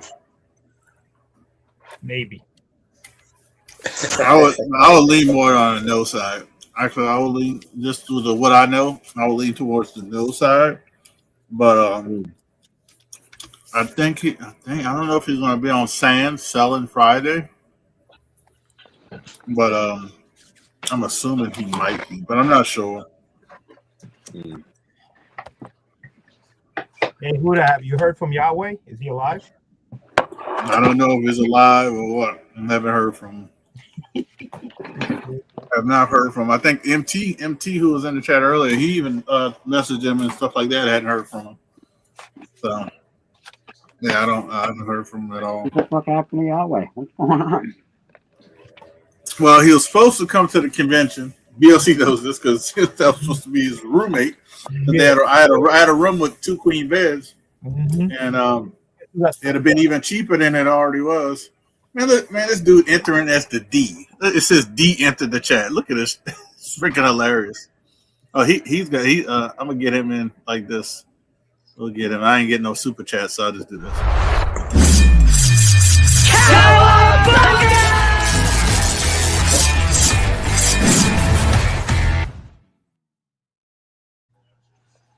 What's up, man? Look at that guy. Look at this guy. Who's that guy? Who's that guy, Man, I haven't No, had this many license people and on. registration, please. License and registration.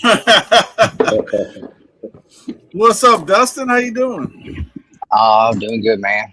Staying busy. I was just driving and saw you on, so I said, I'll hop on while I'm I haven't seen this many people on my live in a long time.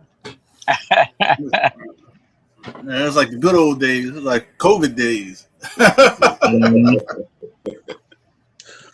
Yeah, freaking Steppo was just asking about the Iron Fist book. I said, I don't know. I haven't. I know once he starts on the books, it's not going to take him long because it's only 4 books. Is that Iron Fist 14 from the last semester? No, not that one. It's the Marvel Premiere 15. Oh, okay. Yeah, Yeah, I hadn't gotten to those yet. I'm finishing up. I had a big 50 book submission that came in like a week or 2 before you sent those, so I'm almost finished with those. Yeah, I told him. I said, and he probably was he had the holidays and all that other stuff. So I was like, yeah. So when he jumps on it, it ain't gonna take him long. But even then, I said CDC so backed up, you know. And then CDC so backed up. They worried about Tom McFarlane. Yeah, Susie Q. You gotta remember MLK. Yes. Well, yeah, they're running through them Todd books though. Mine came out today. I know what that was yours with the newsstand. The Hulk 340. Yeah, I saw you share it. I figured that was you.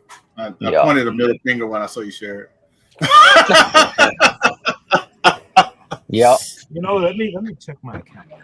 If y'all want to get mad, look at Elite Comics 11, and you'll see a Hulk 340 newsstand with a full Todd signature. Just get posted. Oh. Was it? Did you crack that, or was it raw? How You know what you won't find there though. Oh, they It shipped was it was a blue label that I cracked last year. Oh, okay. So I looked up and got my hands on the right one and saw where somebody didn't get all of it out of it. So I did. That's the first time I've ever owned that book though. I before me and Nick even started YouTube, we had just kind of gotten into comics in like 2018, and we used to buy from a couple of different guys that did live sales on Facebook, and they threw that up on there, and I was trying to get it, and Nick bought it just to spite me. He didn't even want it, and it was a raw copy for like $90, and he ended up getting it graded a couple years later. It came out like a 9.6, but I never bought a copy. That one I wanted that one, but I didn't get it, and then it just was one of those books. I always liked it, always thought it was cool, but never bought one, and then I bought this one, so I still don't have one. I got very lucky with the first one I ever got. I found it in a dollar bin. Oh wow! Yeah, so I bought it for $1. I was excited, and the guy who I pulled it out, and the guy's like, "Oh, great find!" I was like freaking out, and he's like, "Stop!" He's like, "Stop making so much noise about it." I was like, "Why?" He's like, "The guys didn't know that he put something that's not supposed to be, and he's gonna make you pay probably more for it." Like, shut up! I was like, "Okay." Mm-hmm. So I gave it. I was so nervous giving him that money too. I was just like, I had a stack, and I was just like, and he's like, "All right, that'll be $10." I was like, because it was like $10, and I was just like, "Thank you." So That's awesome. Yeah. It was actually the very first Little Giant Comic Con. This guy is the name of his shop was like James Payetti Comics or something like that. And the dude just his dollar bin, like he's like, yeah, everything in this book the bin's $1, like, and all stuff on the wall, like his price is marked, whatever. And so I was just like, okay, well, and it was at a time when people were like, you never know what you'll find in $1 bins. And I used to be like, bullshit, you ain't finding much in there. And also that, oh, so. And from that point on, I'm like, oh, right, well, it's always worth seeing what's in the $1 bin. You never know. Mm-hmm. Yup. I'm all about that. Yeah, me too. I do that all the time. I think the best thing I ever came out of a dollar bin with was a Ghost Rider #2, the Carter Slade Ghost Rider series. Mm-hmm. And I think it ended up grading like a 9.4. I didn't grade it until like 5-6 years later, maybe, but that was a cool one. Yeah, no, I've actually lucked out a few times and pulled some really like ridiculous things out of dollar bins. As far as so I had that. I would say my top I'll say 4 books I've ever pulled out of a dollar bin has been the Hulk 340, a G.I. Joe #1. I got, actually, ironically enough, G.I. Joe 155, which is the final issue. And then, what was the other one I got? Actually, top 3, I guess, because I was saying there's one other one that's the best 3 that I can think of coming out of a dollar bin, which is like, these had no right being in there, but they were a dollar. Mm-hmm. And I fully expected the 155, because the guy was like, oh, what's that? Let me take a look at that. Huh. It's like, that's a cool G.I. Joe. He's like, you like G.I. Joe? I'm like, yes. And he's like, all right. And I was like, and as soon as I saw the yellow, and I was like, I know exactly what that is. Like, because G.I. Joe 155, that yellow G.I. Joe, I saw it, and I was like, oh my God. I was like, no way. And I pulled it. I was like, oh, all right. I was like, goes right in there. Let's go. And then so I was just shocked that it was in there. But yeah, G.I. Joe #1, I got that too. And I was sitting there, I was like, this can't be right. So I'm checking like every possible thing about it. And I was like, no, this is it. This is a newsstand and everything. I was like, $1.50. I was like, all right, perfect. I was just like, there you go. And I was like, oh wow. He's like, yeah, it's like different shops, but he was like, oh wow. He's like, I'm surprised that was in there. I'm like, yeah, me too. So like, that makes sense. Yeah, I'm surprised. Yeah. But yeah. How about Tony buying your book, dude? The Silver Surfer 4? No, Tony the with Mexican the comic book? yeah. I was like, oh hell. I mean, that's all good. Oh well, he like I didn't even know he had it, which is cool. Like I will get one eventually. I just don't have it right now. Like I keep Man, keep an eye. that copy he bought that was the one to buy. That Yeah. book is about dude, great bump of that'll probably be the best the points wise. That'll probably be one of the biggest grade bumps I've ever made. Like that book was somebody literally just sent it in as is. Like it didn't had a couple of little tiny color breaks. That was it though. Like it was just literally just bends and stuff on it. Like that book's gonna hit. It's gonna hit 9s all day. I couldn't believe it. I was like, damn, dude, that was definitely a copy of a lifetime on that one to hit. Punk ass Tony.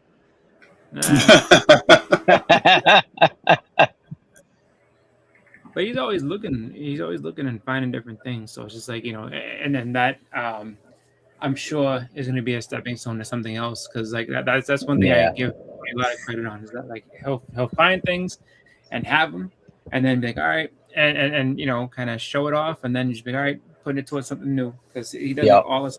Because I know he was working towards that foam for a minute. He was telling me he finally got that. That was cool. Yep. And then I'm not sure what the next book is that he's trying to get, but I know that he went from a low grade Silver Surfer 4 to a better Silver Surfer 4 from Who Dat. So he's just moving up the chain, which is cool. Like I still have to get my hands on some of those books. And I will eventually. He's just, taking his time. That's all. Shit, you got some books. You just, you got some books. I know. You got some books. I'm taking my time. Like I'm just getting ready to be able to, take care of that and then move to the next thing eventually, like over time. But yeah, just like that'll be soon. I'm thinking that I'll probably get that taken care of in the next episode.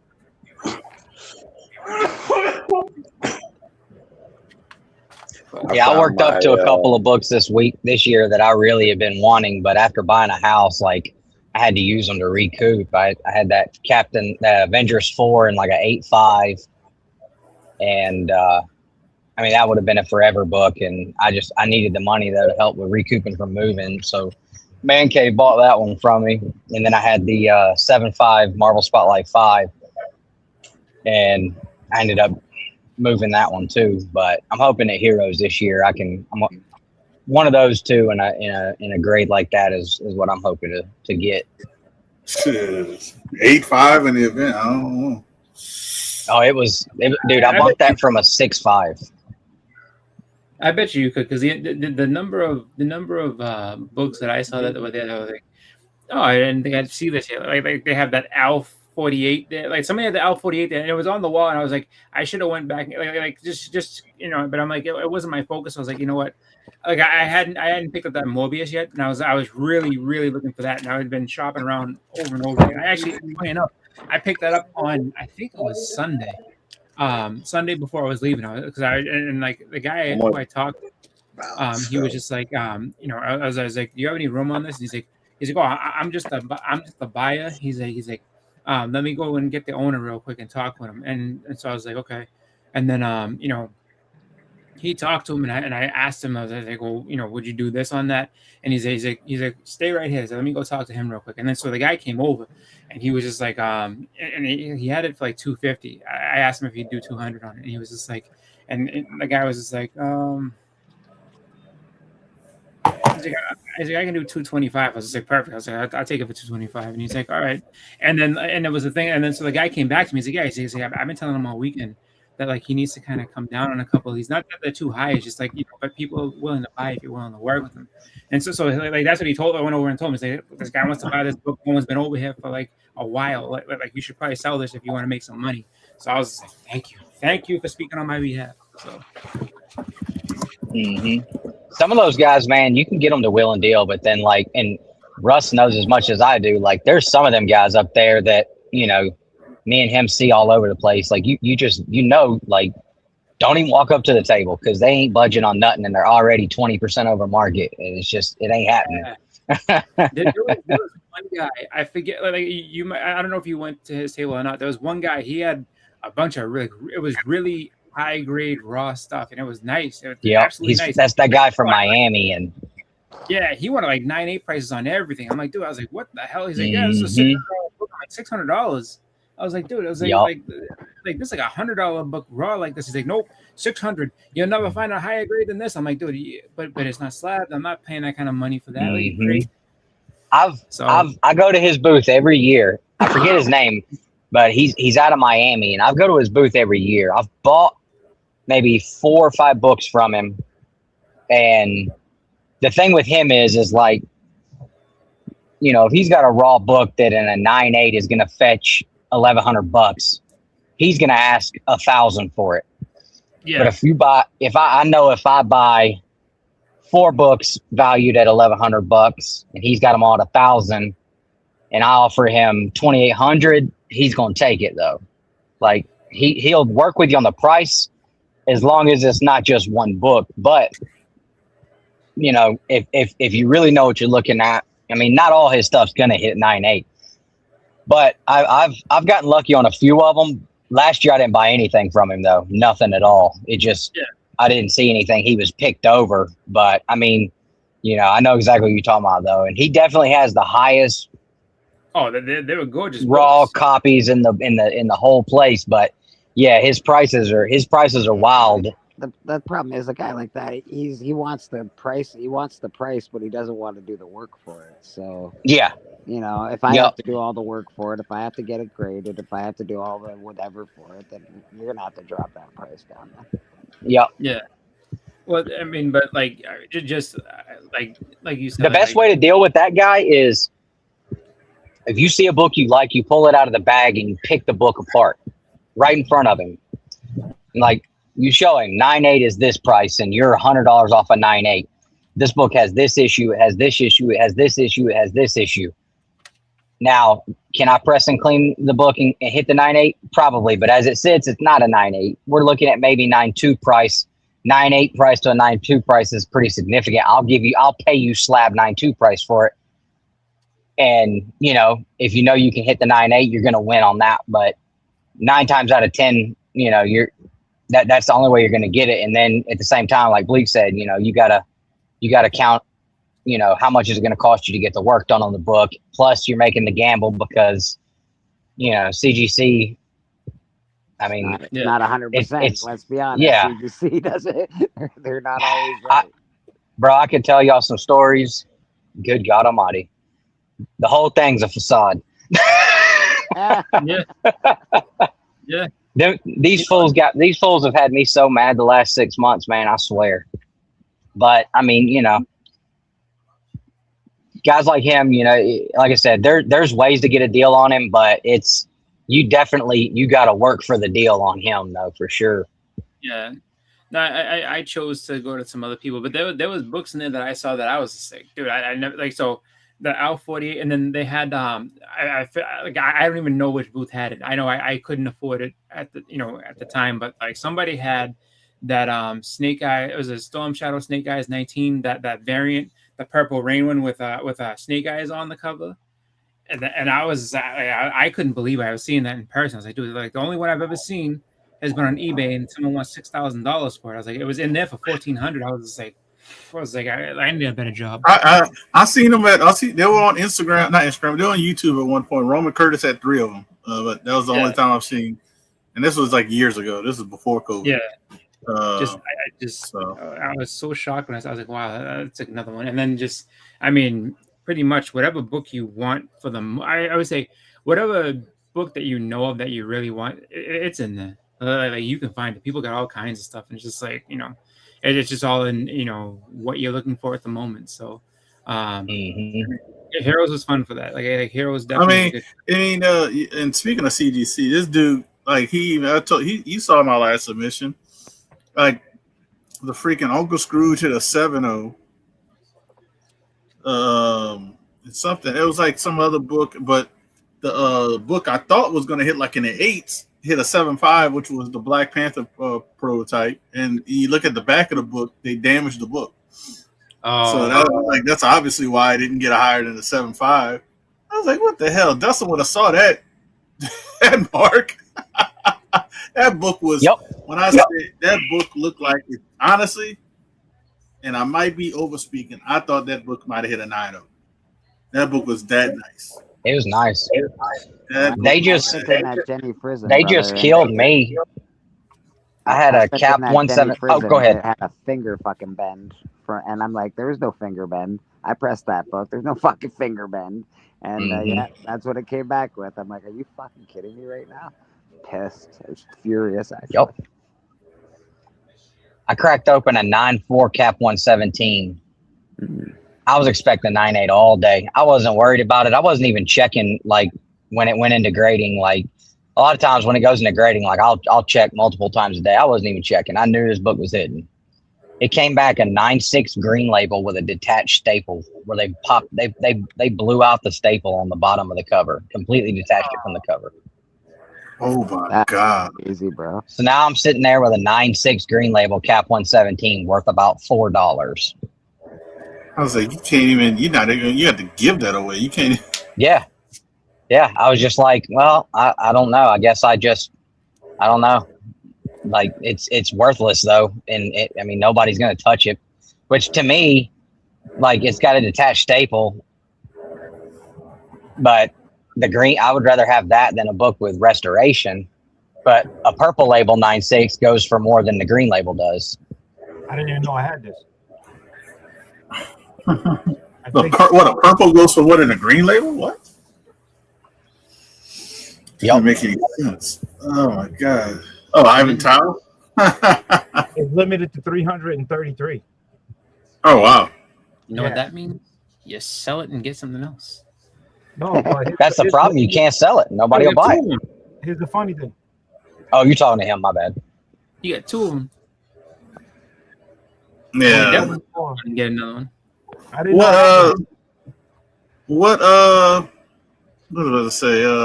You still have that book, Dustin? Yeah, I cracked it. I'm gonna send you. And they completely blew it out, so you couldn't even get it back. Yeah, I cracked it to try to see if I could fit. Like, messed it the way that they staple tore dead center. Like, there's no way to grab any paper to reattach. Nothing. You can't do anything with it. That's crazy. So that's like $2,000. Just I would have done better to just set $2,000 on fire. It's a gamble, ain't it? Well, it's only a gamble when they when you do the issue, but when they mess it up, it's messed up. Did you take pictures of the book? Yeah, because I sent pictures. I sent them pictures and everything, and they're like, "No, we can do." So they can't even give you like. Pretty much told me I was shit out of luck. Yeah, but the pictures stay. You know, it looks. You know, clothes. It look like when they're coming off. Like you know, it's like. They don't care about those pictures. Yeah, they don't care. And it was a Boston pedigree. So like when I submitted the book, I even submitted the blue 9.4 label with it. So it's like, come on now, for real? My area like that, terrible. Well, how do you know that was your book? Because if you show them the pictures and the staple's not detached, it says that's not my book. You guys get some type of switch or something. I can tell from the wrap. It's not coming off. You know. Nah, it's mine. I can tell from there. I could tell from the wrap. But win some, lose some. It hurts to lose that big sometimes, but. And then sometimes you win gigantic with them because, like you said, they're hit or miss. Because I mean, a guy told me at one point. This is when I sent in that Sabrina, this teenage witch that you worked on. This is not the most recent one. This is the first PC copy one. So the guy told me at the time CGC wasn't opening up the books completely because they're so jam packed. They're just trying to get through them. So they're just counting the pages and then grading the books. And so you can get away with a lot of stuff in the interior. And that was the case because they didn't catch my centerfold being detached. Mm-hmm. And that book, if you remember, that book was the centerfold was detached. So it's not. I don't. It's not even on the greater suits. They don't even count pages on modern books. I know that for a fact. I just did a test one day just to see if they would. I pulled a book straight off. I don't even remember what book it was. It was just a random Batman book. I pulled off the shelf. Had an 8-page wrap, 16 pages. I opened up the stables. I pulled out the centerfold, closed them back up, sent it back in. 9/8 blue all day. I'm like, are y'all crazy? I'm like, I literally pulled the centerfold on this book, and y'all didn't even catch it. Like, come on, dude. You can feel. You can feel those books. They're like lighter. Like, what are you talking about? Like, yep. I was just curious one day, and I was like, I don't have anything to submit. I was like, crap. I wonder if they're because it was after. I think it was after they did the video where they were showing the 99 pre-screen, and he just had the book stacks of the books sitting there, and he's just looking them over and sliding them, looking at them, sliding them. And he didn't count pages. He didn't look at the inside. He didn't check anything. Like, didn't check for double covers, nothing.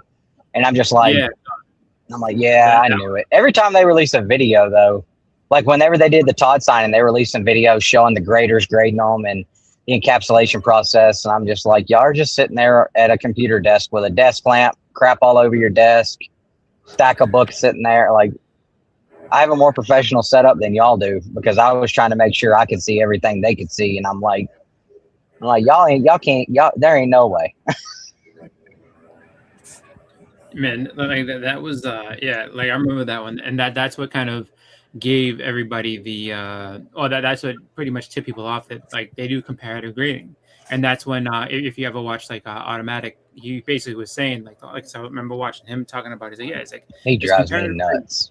He goes, if you do, and he's like, send in 25 of the same book. If you have, if you have a book that you think are good, send in 25 of them. That's the submission that they're doing. So it doesn't matter if you can send 100 books or whatever. It's going to come back in 4 shipments of 25. He goes, and what they're going to do is they're going to sit there and they'll find the best copy, and then there's basically go ahead and go from there. And if something that they decided is a 9.8 or deem is a 9.9 or whatever, like and you have 25, like you might come back with let's say. You end up having, like a quarter of the books come back as 9, it was about 9.9s or something like that. It's like you'll make your money back tenfold because of the fact that you have, out of 25 books, you have, let's say 5 of them are 9.9s. It's like, dude, that blew my mind. I was like, that's how they do. Like, they're not like, all right, scrutinize. Like, nope, they're just going through, seeing what falls into these categories and then just throwing them back. And it was like that's crazy. Yep. And now he drives me nuts. I used to like him, like watching his videos, but I can't watch him anymore. I mean, he had something on the other day about Star Wars 1, and he was griping and complaining that there's no reason it should be that price, and it, people shouldn't be paying that much for. Bro, I ain't never seen somebody just wanting books to crash to zero so bad. Like, all your videos, man. Like, that's crazy. Well, but what's funny is now CGC's back to not giving you 9.9s again.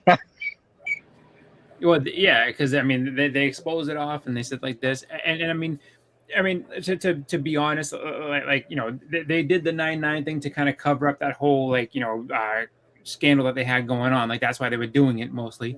And then after that, they exposed it, and it was like, okay, and now they don't do 9.9s as much anymore. But then you also have, that's like a new trend with a lot of, channels that get bigger. Once you get bigger, it's like, oh, the industry is dying. It's over. It's done. Like, your books are worth shit. Yeah. And people will tell you all day, well, you can't do this and you can't do that. And why are you even buying these books? They don't mean nothing. It's like, yeah. Okay. Meanwhile, but you'll sit there and show like, I got this new book though, and everything else, and so it's like, all right, we know the game. You want the prices to go down low, so you buy them cheap. Well, I said this about the absolute Batman #1s that people were ripping off covers. I said this a while ago, and somebody said, no, it's a different barcode underneath. Apparently, it's not. You can go rip off the fucking covers for absolute Batman #1, and if it's a variant cover, and you can get that cover A, man, get a 9.8 apparently.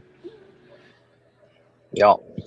It's insane. That's insane, dude. That they're not even looking. They're barely looking. I've seen books come back that look like they've had covers ripped off of them. Like we've seen them on people's YouTube channels. It's crazy. Yeah, just That's why we fell off, because we didn't want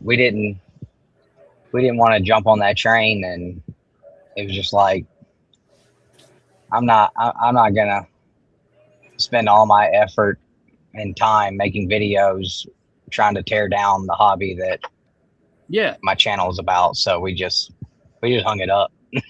Yeah, it's so weird that that's what people that's they want to do, but and it's like, I mean, obviously there's an ulterior motive, like, oh, we can get these books to be cheap now, and it's all about, like, manipulating people to be like, oh, well, see, everything sucks now, so you can't, like, there's no reason to pay a lot of money for it. But it's just like, no, it's a Star Wars #1. It's a good price. I mean, like that book's getting its due. Like it's like a 50-year-old book, man. Yeah, it's not like it's still selling for 10 grand like it was at one point. It's still around. It's been around the $3,000 mark for the last 5 years, like, consistently. I mean, it might have trickled down to like 2,500 a couple times, but for the most part, it's been a $3,000 book. Yeah, and that's one that I track all the time, because I look at every Star Wars one I see, because it's a gap book. A 9.6 is worth a small fraction of what a 9.8 is. So if I see a 9.4, 9.6, or even lower, I look at it just because I know what that book does. But I mean, even my thought process when people talk about, oh no, but if the books, if the prices of books crash to zero, I can get whatever I want. And it's like, that's true. And I would do the same thing. I'd be buying everything. But at the same time, I don't care if you're somebody who's never sold a book in your life, the most pure of purest ever.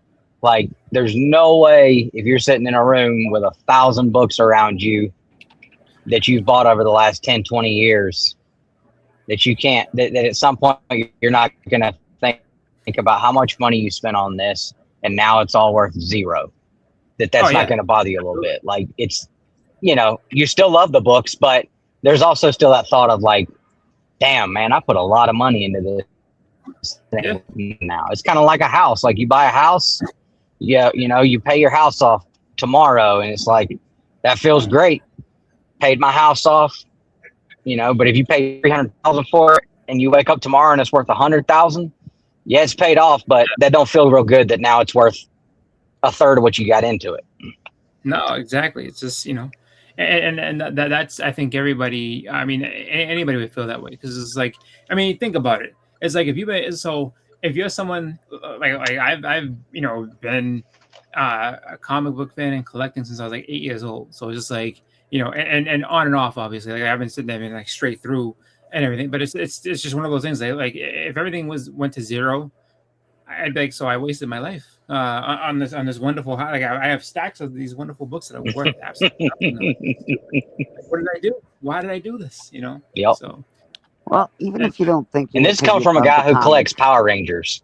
But even if you love all the comics and you're like, these are great, in the back of your mind, you still have the knowledge that, like, comics appreciate over time, and some get more valuable than others.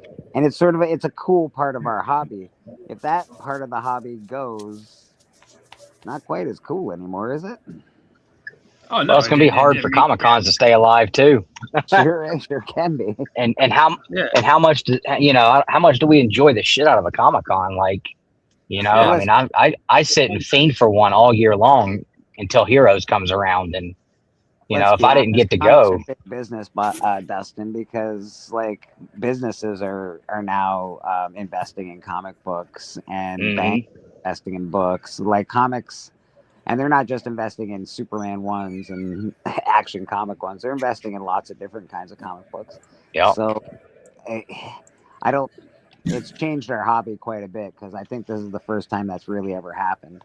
And besides, you always get a couple of rich friends that sort of go back onto a book or something, but you never really see businesses. And that happened over COVID. So I don't know. I don't know if comics are ever going to go down the way that they're down, but they're not down. Yeah. That way. No. I think it's more just like Dustin was saying, it's just people will make, and people that have big channels are able to go ahead and have that big reach and say, oh, like these are all crap and you can't do anything with them, and I mean, and I remember like a long time ago, people used to sit there and make your comments are worthless, and it's like, okay, and they'd sit there and basically it's almost like on the one hand, like trying to like gatekeep and keep people out of it, you know what I mean? And maybe some people have that as their mentality, like, you know what, I'm gonna try to get you who just started in this by telling you your comments are worth nothing and get you to just straight up leave, so that you're not competing with me. Not now the field is more narrow and I can deal with more stuff around. It's just like, in the end of it all, man, it's just like, it's all the same. It's just like, you can try all that stuff and yeah, okay, narrow it down, and then go ahead and influence hundreds of people to just stop collecting. I mean, that ripple effects. You can't just sit there and do that and then well, how come this isn't happening? Why did my local shop close and this and that? Oh, because you told everybody in your area that not to do it, that it sucks.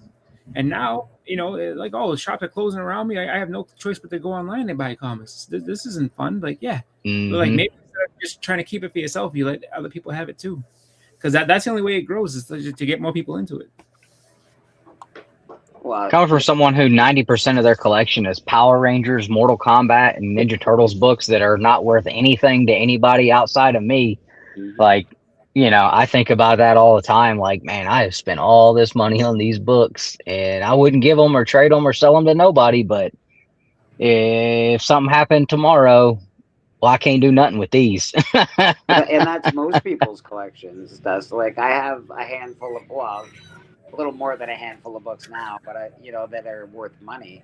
But the majority of my books, a couple bucks a piece at best, a couple bucks a piece. You're taking them to a comic shop to sell them. What are they? 10 cents a pop, something like that. Like, it's crazy. Yep. And you pay $5, $6, $7 for these things. $10 sometimes. Like, Yep.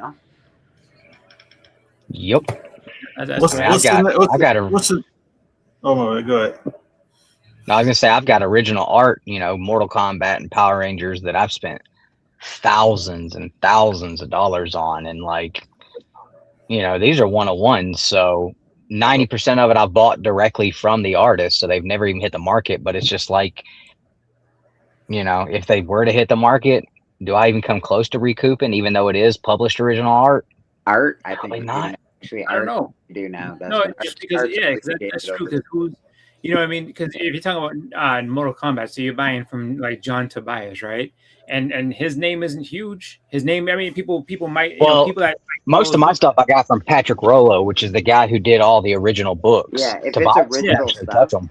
If it's, I it's say, art, I know John Tobias and stuff, but it all depends on the artist. Like, yeah, if you have Andy Kubert, yeah, you'll get your money back because everybody knows who he is. Like, even still, if you got nobody's really pages, heard of, it's just like, oh, I guess I can, all that stuff popular with somebody. I'll give you $500 for it. Like, dude, I paid $2,000 for this. Like, no, this is a $2,000 page.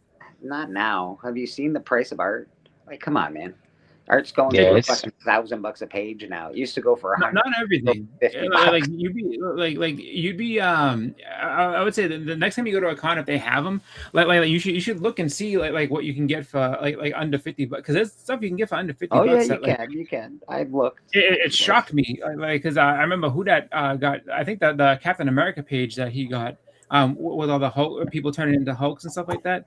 I'm pretty sure he got that for like $60. I was like, that's at $60, and it was like, at the time, I had, gone ahead and bought so much other stuff that I was like, oh, I don't have any money for those. I was like, but if I did, and the guy that, he had a whole table full of pages that were very affordable. I was like, wow. I was just like, when the price is like this, I don't mind so much. I could probably deal with that. But, he used to have a channel, Susie. He used to have a channel. They don't do anything anymore, but they used to have a channel. Like that, I'm almost positive you pay like $60 for that, and it's just like, I think it was around $60. I think it was around something. And that's the thing. It's like, you can get by with something like that. All right, cool. But then I remember going to Scotty Young's table and he's like, oh, I have original art here, and it's like, $400 a page. I'm like, God damn. Yeah, but that for Scotty Young art is probably really going to appreciate. I'm telling you, man. Art's a funny thing. Like it's it like what I would say is that actually I remember at Howard Shakin's table there was one guy that was just buying, I mean, like stacks of his stuff was like in between, I want to say like $50 and $100 a page, and there's this one guy just was buying tons and tons and tons of it, and it was just like, I don't think any of it was hero stuff, it was just other stuff that he had worked on, and the guy was just like, hey, we'll set it up later, and he just kept taking pages back to his table, and I'm just like, something's up with this, because this guy's buying way too many pages for this to be like not like good money that he's getting for these. I'm But just Greg, like, if you want to buy popular and famous covers and stuff like that, that's what you really want to buy. But there are Yeah. pages, like if you get pages with the character on it and the original artist, and like you can art's fucked up. Art's a real funny thing, man.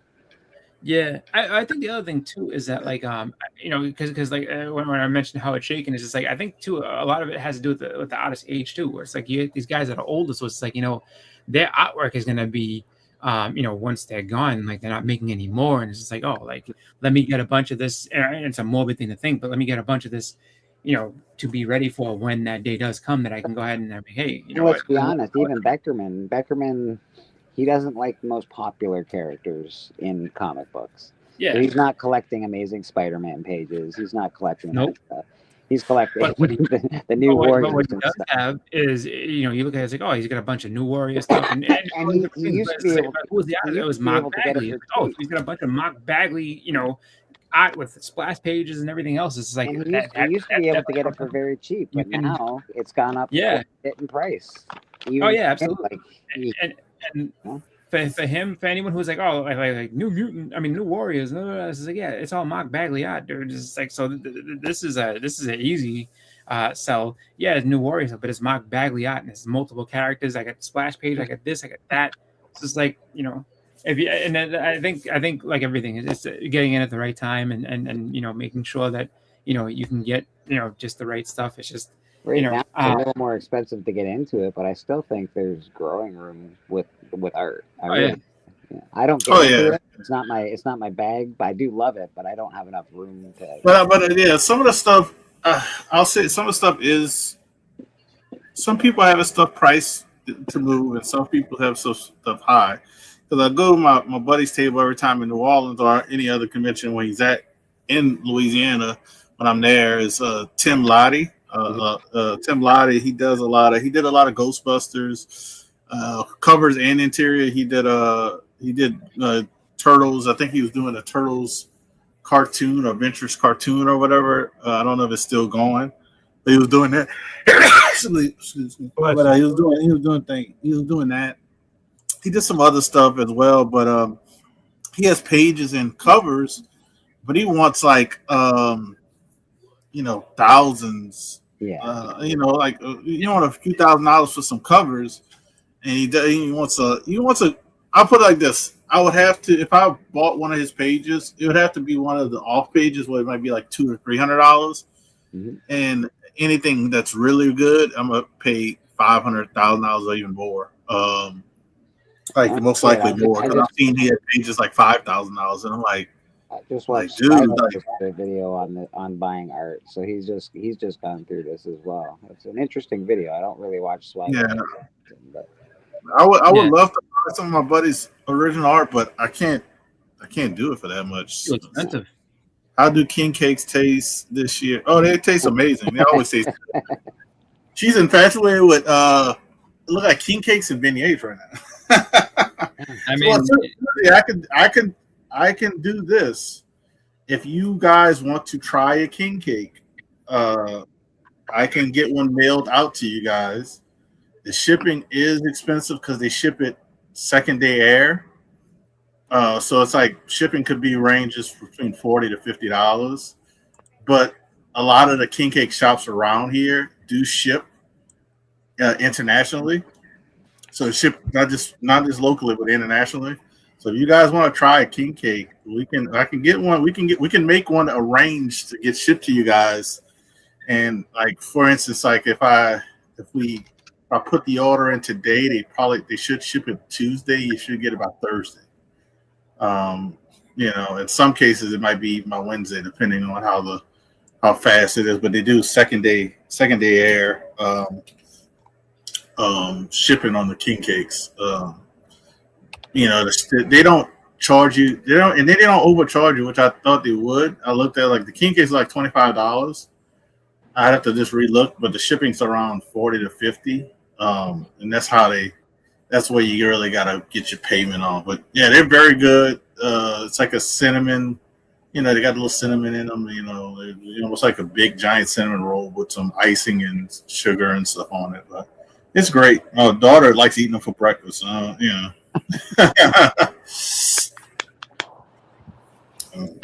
the king cake portion of the show. The breakfast of champions, right there. Come on now. Can't beat that though. Our local grocery store has them shipped from the. Oh, they really do. Let me know which company, and I'll let you know if it's worth trying them. Not every king cake is great. I'm assuming it has to be one of the bigger names to ship to the grocery store, but you never know. Like if it's a local grocery store, it has to be. We in this household we like Haydel's, we like Dong Fong. That's the name of the companies. They have another one called Win Bakery. It's a Vietnamese bakery. Dong Fong is a Vietnamese bakery. Haydel is a really good traditional king cake. I'm trying to think what else that's pretty good. We had Suzy Q's from NOLA. No, she's that's Steppo's wife, Steppo's bride. Oh. They're in Oregon area? Oregon. The West Coast. Yeah, don't call it Oregon because Steppo didn't like that. Call it Oregon yesterday. I was like, I'm sorry. I thought I call it Oregon just because I thought that was. He's like, Oregon. no, it's. Yeah, I said Oregon. He was like, no, that's not the way you say Oregon. it. Oregon. Like I can't get the words to roll off. You ate your chicken? No. It didn't work. Portland, Oregon. Yeah, Portland, Oregon. No, they just had a con there over this weekend. It just finished. Yeah, they did say Fan Expo in Portland. Yeah. First question: have you guys heard about the Absolute Best? Yeah, I think we've heard about it. But honestly, that's a DC Absolute Batman problem that they should have thought about before putting those books out with the same cover. Yeah, they didn't even change the goddamn the UPC symbol code. Like it's insane that they didn't do that. It's crazy. Yep. So it stands up like it's the first print. They just slapped a different cover on it. Slap a different cover on her, boys. Slap a different cover, but it's the same book. Acetate again? No. Acetate was stapled on there. This was taken off. The other way around, they took the cover off. You can take the cover off. It's so weird though, but you got to be careful when you do it. But apparently people are doing it. I've seen some examples already. I mean, I hate to say it. We do know pressing cleaners that can currently do that right now. I'm thinking the Pokemon madness is getting way out of hand. People getting robbed. Oh, you saw that? You saw what happened in New York, huh? Everywhere, man. That was crazy. Anyway, I felt horrible. They're stealing from buyers, sellers, everywhere. That's insane, dude. So the video I saw on Instagram, there's people just sitting there playing, they're actually playing and stuff, and this poor girl's just sitting there, and the guy just like comes right up there and puts and then just takes it out of her hand, and she's just like. I felt awful because they're just sitting there like we had no idea, and then when they started breaking stuff, they're like hiding under the tables and stuff because they're just like we didn't know what was happening. Like I was like, dude, that and those guys are so like just casual, just smash, take, and they just walked out. It's like, dude, you scare the absolute shit out of all these people at the very least, and it's just like I don't know. I feel like. Something should click in there and be like this is extremely wrong. I mean, obviously robbing anybody is wrong, but this is terribly wrong. Like when you saw the fear in those people's face, if it was me and I'm that type of I know my own conscience and how it kind of works and stuff. If I was to do something like that, and let's say I was desperate, I'm doing this. Okay, fine. As soon as I see that much fear on somebody's face, I'm turning around and walking out. I'm like, this ain't right.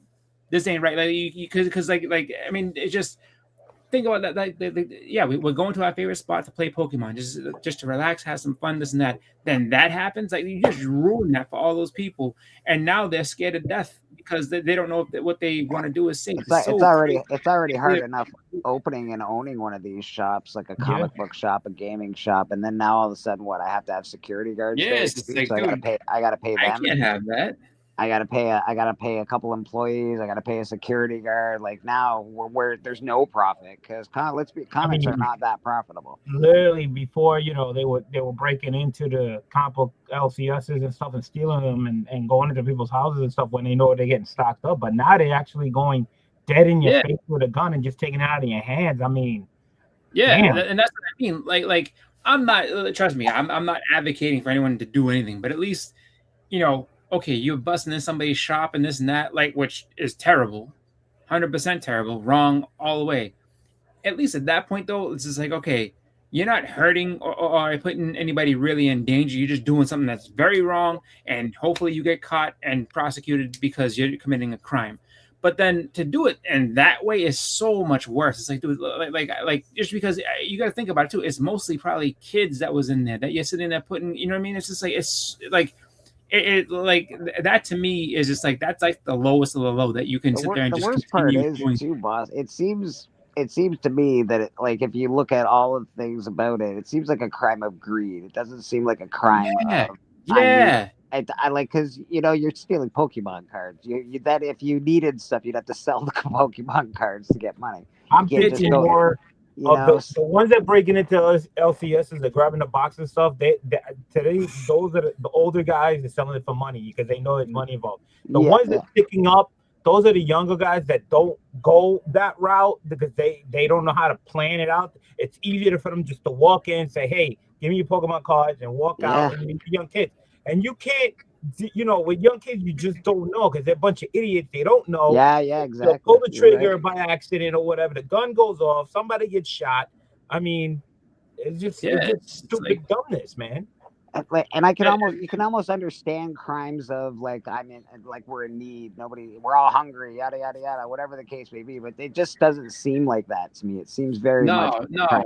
I agree with you on that 100%. It just seemed like we're just like it really did seem like we're just taking this stuff. It's like dude, like that's so wrong on every like I said like if that was me like maybe I guess if I was to be. Like if I was in that situation, I would be like, what, can't do this, and it's just like it's just too much. It's just like and I know for me, like I would never go that route just because it doesn't make any sense. It's just like this is ridiculous. Like there's definitely a better way than this, and then to do it in that route, and that's like the lowest of the low. I'm sorry. You get my Pokemon card, bud. You can fuck with all these other kids all you like. You ain't get my Pokemon card. But the thing again, with these young kids, you see it all the time. When they get busted. You see them laughing like they think nothing's going to happen to them because they're underage, blah, blah, blah. Yeah. But now they're getting stricter. The judges are not having it because the kids are acting up and this and that. They says, I'm going to try you as an adult. Then you see their face drop and you're like, oh, shit, what just happened? No, this is the real life now. You getting charged the real thing now. You do adult stupid shit, you get tried like an adult. It's only... I don't run politically very either way, but I do agree, man. You do stupid shit, you should pay for it. That's just the way it is. I kind of like I heard somebody kind of like just talking about it at one point. Like I was at a shop and somebody was like talking about just how that's been an uptick in it and everything like that. And I think on the one hand they were kind of being like, it's a lot of the fact that they try to make that. Oh, this is the exclusive set that's like this, and people can see like, oh, like so it comes out and there's only so many of them, right? And then they, people are selling them on eBay the next day for like $1,000. Oh, Loke was saying that some of his sets were selling for $4,000, bro. Like one of his special cards that he did was selling for thousands of dollars, and he's like, they paid me $25 to do that or $15 to make that card, and this kid that got it is selling it for $2,000, $3,000. All this news that's going around where you seen the video, you seen the guys going in, I say, hey, my store got robbed. They came in, they broke in here, they stole my Pokemon card. These guys, they're coming in with guns, in people's faces, this everything. And then you see people, the scalpers, you see them in Target, you see them in Costco, you see the stacks, and you see them all grabbing like a bunch of maniacs that like no common sense. They all grab and put them in their cards. They're fighting and they're getting mad that this guy cut the line and why I was here first and I took this. People see this all the time, like, oh, hey, we got to get into this. They're all hyped up. It's getting gross, to be honest. On the news, let's get our names out there. It really does. It's getting gross. It's getting gross, man. I watched an old guy get like a kid film this dude just taking all the Pokemon cards from Walmart once, and he's like, "You're a dick, bro." And he's like, "Get out of here," just being 45 and not giving a shit. And the kid just like, "You're a fucking asshole, man." I was like, "Yeah, you know what? It's got a point. He is a bit of an asshole." It's weird, man. It's really just a weird thing where it's like, I mean, and it's just like, I don't know. I feel like that part of things I would definitely like to see stop, because that's ridiculous. I don't see any reason for that at all. It's just like, I mean, I get it. Like if you get lucky, and you get the expensive cut, then you want to sell it, go for it. But like you don't gotta rob people for that shit. It's the same as going to like conventions or going to anywhere, going to a local shop and just stealing books. I put this book in between two other ones and this and that, and I did it in a way that I could, there's no need to steal anything. Really, almost every convention getting more control because it's way out of hand. Says, all right, hey, I'm gonna have somebody staged at the Pokemon thing. I'm gonna put a sign, say, hey, limited to 1 or 2 people, and that's it. Simple rules. Anybody acts up, anybody gets out of the way, you're all kicked off the line. You post it right there and then.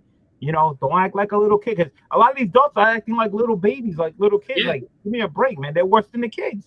Well, yeah, and we had our moment with that. Was it New York Comic Con a couple of years ago, where like them dudes are getting into fights over Peach Momoko and stuff like that. Scared her so badly, she didn't want. She was like, "I'm not signing anything for anybody. I want nothing to do with this. Like this is crazy." And it's just like, but you see it. You see like Bleeker said, like you see the amount of greed that comes out of some people. It's really nasty, really nasty. When you got a dealer that gets a speed pass and he's got 500 things to sign and he just drops it in front of you and you're like, "Sorry, bud, I gotta get these 500 things to sign so I can sell them at this fucking convention." And like, it's it's brutal. Yeah.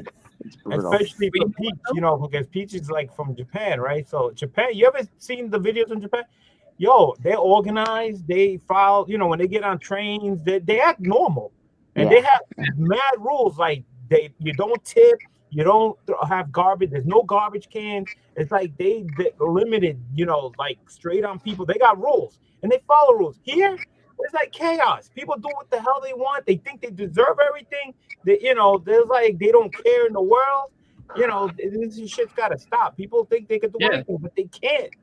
They can't. But they do it anyway. And I say too, it's just funny because like at least I mean like we have been around and we've actually seen people. I mean, we know people that will also their deal and same deal that they they're trying to get stuff signed for that show or whatever, or just in general like someone's there and this and that like captured will sit there and like, okay, we got our own private thing on the sides, like we deal with these people outside of it. Scotty Young was saying the same thing when deals that come to him with like tons of stuff, like, look, I don't mind signing your books. We'll do all that, but we're gonna do that privately. Like let the people do their thing, and then like you talk to my people. We'll set up a 1-2 hour block. I'll sign anything you want. Yeah, man, I'm just a fan. I want 2 or 3 books signed. I don't want a whole box of bloody books signed. You know what I mean? Just let the fans go through. If you want to send 100 fucking books to Scotty Young, it'd be I think that's great that they do it as a private thing like that. I think it's fun. And a lot of them do, make the, like I said, either like after launch, before launch, at the end of the show or beginning of the show. They set a time frame and they're like, all right, I'll meet you there, when I'm done with this, with the regular people. And then like we saw Jenny Frison doing that. Jenny Frison had she had a bunch of people, like we were in our hotel and she ended up staying there. And and she was like sitting right next to the restaurant, and she was just signing books and this and that, and just kind of doing her thing. And it was a private thing that she was doing for a dealer. They were like, I'll go ahead and do this and this and that. And she was just kind of and that's a civilized way of doing it. And you know what? But like, I got you. You get a long box full of stuff. I can do that long box. Like we'll do it an hour after the show. there was so much tension in the lineup that I was in because these speed passes and everybody getting to go first and having all of these things. Just there was like I saw like people getting mad and people pushing and then shoving and like No, it got ugly. It got really ugly really fast, and it's just I don't know. There's got to be like God dang it all, man. We're a bunch of adults. Calm the hell down. yeah. Like I mean, I find that to be really just out of control. And the thing is that like I think that you know the show promote I have to say, like, I think some of that is also based on the show promoters too. Like, I think some of them should know the demand that some of these people create. I think they do know the demand that some of them create, and it's like, you know what, we're gonna do this. We're gonna put this person off to the side. We're gonna try to, get this, line under control and do it this way so that everything kind of flows. Hey, I'll tell you one of the best lines you can go into for anybody is a Roy Thomas line, and I'll tell you why. Because Roy Thomas will tell you straight, 10 books. I would do 10 books. This is the cost for it. He's like, if you have more, get back in line. I'll do it again. And so everybody gets 10, and you can go in the line multiple times. He doesn't really care. He's just like, but he's always trying to keep his line moving, just so it's like, all right, everybody gets that chance. Like I don't want people to sit there and tell me that they didn't get to see this. It's just like, that's all you do.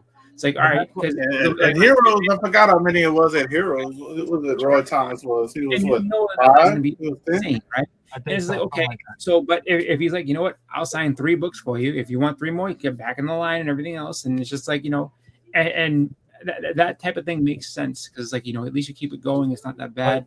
The thing is, like I said, if they got exclusive and they're dropping on certain days, they have to take control and not just wait until the time frame where they says, all right, well, we're going to start lining up at 7. Meanwhile, for a fact, these hungry people out there are getting there way before that, and you got to start taking control because that's what happened at New York Comic Con, where nobody that says, I don't want to start a line. What do you mean you don't want to start a line? It says, well, we can't.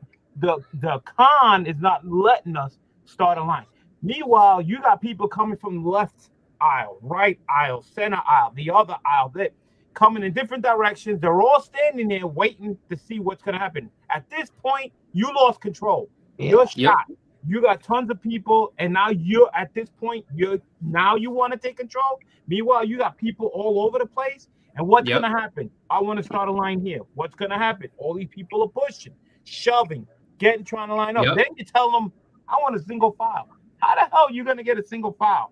Exactly. Like and then you got somebody sideways. It's insane. And then somebody that was in the front that was there before you said, all right, I want this line single file. Well, I got pushed back like 60 people. I was the first one here. Like, no, I'm not going back. And then that's when you have all the fighting because now you're yelling at the people that run the show. And they're like, well, now I'll just kick you out of line. Well, 3 other people just snuck in. Like, you didn't stop them. And then it becomes a big don't forget about all the speed passes in your line. Now they're going, hey, we got speed pass. Okay, now we got speed passes. Yeah. At this point, it was, well, again, they had rules. First of all, you had to have a regular pass. You couldn't have a vendor's pass. Nice. Meanwhile, the vendors already bypassed that by putting a different pass on. So that was out the window. Yeah. Then it was like starting to line up later because they wanted for the regular people. But the regular people's not coming in till like 10 o'clock or whatever. Yeah. Meanwhile, 8 o'clock, there's people already all over the place. Where do you think these people came from? These are all the vendors already got in there, or the fast people, or the VIP. Okay, and then when you're trying to start up a line, there's nothing you can do. You go with the crowd. It pushes you like a wave, like a current just took you out to sea. There's no fighting it. There's no fight. You just go with it because there's nowhere that you can't stop. You can't go like it. Just go with the flow, and wherever it stops, that's when you stop. It's the most scariest thing I have ever seen. But again, they didn't take control from the beginning, and that was their fault. But they blame it on the con, saying they couldn't do it. No, I don't understand that because people do it all the time. It's the guy in front. It's the guy at the front of the table that is supposed to direct the lineup, and each person has one. You really have that director really needs to be there to be like, okay, speed pass is here, regular here. Okay, what we're doing is we're doing 1 speed pass, we're doing 5 regulars. We're doing 1 speed pass, we're doing 5 regulars. Yeah. Well, this was different because there was just at a booth, and the guy was just telling people he sees the people coming.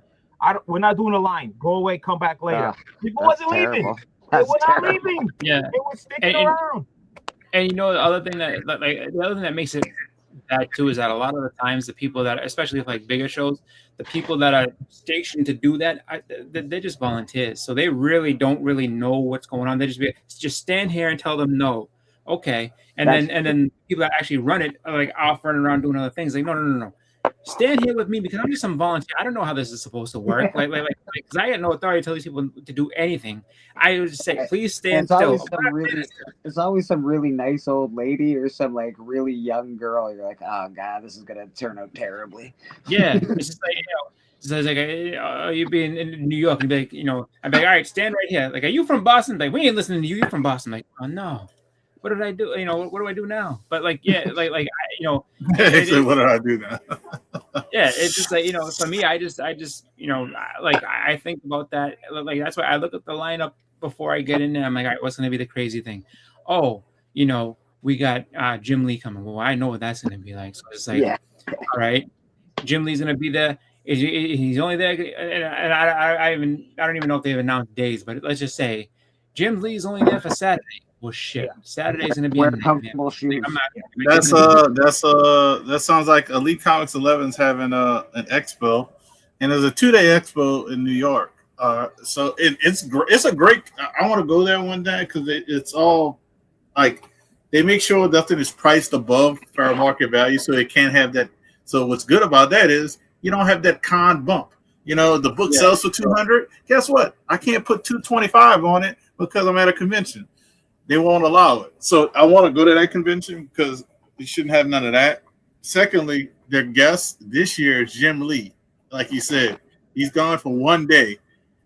Could you imagine the line for that? That's like I'll say it like this: if I had a group, if it was a group of us who were going, we'll just have to take turns because the line's probably gonna be long. And I'll be like, hey, all right, so who's gonna start standing in line? He has all the books, and then somebody else take their spot so they can get a break. But you'll probably be able to get a lot of comic book shopping done because everybody will be standing in the Jim Lee line. So especially when they're limited to a day or two, because that's like Roy Thomas did a Heroes Con. He was only limited there, and the line was freaking ridiculous long. It was insane. You got to get there early, get it done, and it takes forever, man.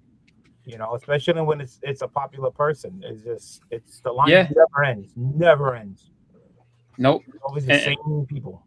But I would say you definitely look at that and just attack that the way it is. Like I'll say another one that was kind of crazy that nobody was anticipating because no one knew was a couple of years ago. Keanu Reeves is like, yeah, I'll sign some autographs and this and that, and there's people had no idea he was there, but and I don't know where the news came from that it leaked out, but people were like, yeah, like we've been waiting out here since midnight in this hallway because we heard Keanu Reeves is here to sign stuff. I'm like, for real? I thought people got there like 6 in the morning. No, they've been there like all night waiting, and they told him, like, oh no, come back at like 8 in the morning, it'll be fine. They weren't moving. The people camped out and just chilled. Ooh, what's this? Yeah, people don't like misinformation where they tell you, oh yeah, come back at this time. When you get back, the line is ridiculously long. You're like, oh wait, why did I listen to this guy? Why you tell me to get off? And then you're all upset. Meanwhile, you was the first one online. It's like I'm staying right here until I'll be the first one. I don't care. Making a doctor's appointment is like that where I'm at. They're like, oh yeah, doctor's appointment 10:30, no problem. You get there, you're there till 3 o'clock in the afternoon. You're like, come on, bro, come on. Why did we even bother with the appointment? Come on. Like it was hilarious. So I had gone into this other place. They did this little cafe on the side, and I was like, oh, I want to try to see if I can get something for breakfast. And they yelled at me for going. Like, what are you doing over here? I'm like, trying to get breakfast. Like, here. I'm like, yeah, at the little cafe thing. You better not be trying to sing that Keanu Reeves line. I'm like, I'm not. That's like, I have nothing to do with Keanu Reeves. I'm hungry. We'll see about that, sir. I was like, okay. Speaking in lineups, I see you. No. And then what made them suspicious was I was talking to Ricky from All Sorts of Words. I was like, I'm talking to my friend. I was gonna get breakfast, and like, you don't look hungry to me. I'm like, but they're like, oh, you're trying to cut in there. I'm like, I have nothing for Keanu Reeves to sign. Trust me. If I did, yeah, you could absolutely suspect me, and I would be like, you know what, you caught me. Get Yeah, all the your other worst ones, is when get you've been your online for a long time and you're finally getting up there. You're almost there. You're like maybe one more person between the signing, and they're like, "Oh well, he has a panel, or he has to go do something," and you're like, "Oh, Yeah. what do you do now? Do you stand there and they tell you this is what they tell you? Well, he'll be back like in an hour. yeah. So you get off the line, you know you ain't getting your spot back because there's like a Nope. whole line of people behind you. So you just stand there and wait. Yeah. You know, it's Yeah. a waiting Welcome to trap. trying to meet Stephen Platt. That's what happened to Steve. Actually, that's what happened at Heroes with Stephen Platt. Like he had bounced and been gone for a little bit, and I ended up showing up at the right time that he was like basically coming back. But people have said that he had been gone for like 2 hours before that, and I was like, oh, I just happened to wander over at the right time. I had to wait maybe like 15 minutes, but like other people like I was waiting for him for like 2 hours, and then I just had to leave, and then all of a sudden I'm like, dude, I got lucky, and then he signed my books, and then he left again. He signed my books and walked away again. I was like, he just got back. Like, he left already. I was like, I guess, I don't know. And I was talking to a guy who I thought was Stephen Platt. I was like, yeah. I was like, oh, like I love the work you do. Oh, I'm not Stephen. I'm just a guy that's like, watching the thing. I was like, oh. I was like, well, where's he at? He's like, oh, he'll be back in about, a little bit. I was like, oh. And I was so surprised. Susie, it says I can't never survive a Comic-Con. Not all Comic-Cons are the same. It also depends on the artist. A lot of artist lines are not that long. Yeah. Smaller cons are a lot quicker. And Saturday is the day at any con that you don't want to get your signatures because that's when the longest lines are, no matter what con you're at. So a lot of people try to get their signed books like at Friday or Sunday. Sunday is not a bad day either because a lot of people already got their book signed. And especially in the afternoon on Sunday, where everybody's like, okay, they did the 3 days, they got the book signed, they gone, and the lines are pretty short by then. So I mean, if you don't mind waiting, if you go in the 3 days. So, but if you're gonna get book signed, I recommend to do it like everybody else. Get it done by Friday and then enjoy the con on Saturday. But we got people that just all 3 days they just keep bringing more books. And like, oh, I need this sign. Oh, I need this sign. And Saturday comes around, I got more books. And Sunday comes around, I got more books. It never ends. It never ends. The same person just keep bringing tons and tons of books. It just happens. Yep. Yeah. Like I usually manage to get everything done Friday. I try at least. Yeah. And then it's like, all right, like this guy's only coming on Saturday. And then, depending on if you do decide to do celebrities and stuff like that, usually celebrities end up being on Saturday, at least at Terrificon. That's what I was, looking at, and that's what I figured I would do. But I mean, again, you like the good thing is to have a show that's months out in advance that you can kind of plan your, how you're going to go about things. Just because, doing it, just kind of on a whim is too tough. At least I figured out. For me, it's like, okay, when I go to a con, I bring my book. I plan it out. Yeah, I plan it out and I go. And I get my book signed. But then, during the con, maybe on, Saturday or Sunday, I might find another book or two books. Nothing much. I was like, let me just add it on to order. But you got people that come in Friday, you deal with them all day, they get the book signed, they get a lot of books signed. You figure, all right, we're done for the day. You got all your books signed. You figure that's it. Next thing you know, Saturday comes around. Hey, I got more books. Like, okay, I thought we was done yesterday. And I said, no, I got more. Those were done. I got more books. And like another tons of books. It's like, oh my God. It just keeps on going. I don't know where these people get all these books, but it's like, did you buy these books or did you like actually still have them and you're like you're going through your pile in your hotel room? Like, okay, what else did I bring? Because these people, they bring 4 boxes of books, man. Let me tell you something. Not everybody just comes in with like 10 books to get signed. They bring short boxes and they're going through the short boxes to see who they're gonna get, what they're gonna get. It's just like, oh my God, these people bring that much. I honestly don't know why there's not a lot. I go to conventions and there's only usually one booth that has get these signed. Like I don't understand why more places don't have I know we're going to this convention. These are all the books here's all my RoboCop books and Terminator. Well, whoever's the celebrity there. Here's all my Back to the Future books and all that bullshit.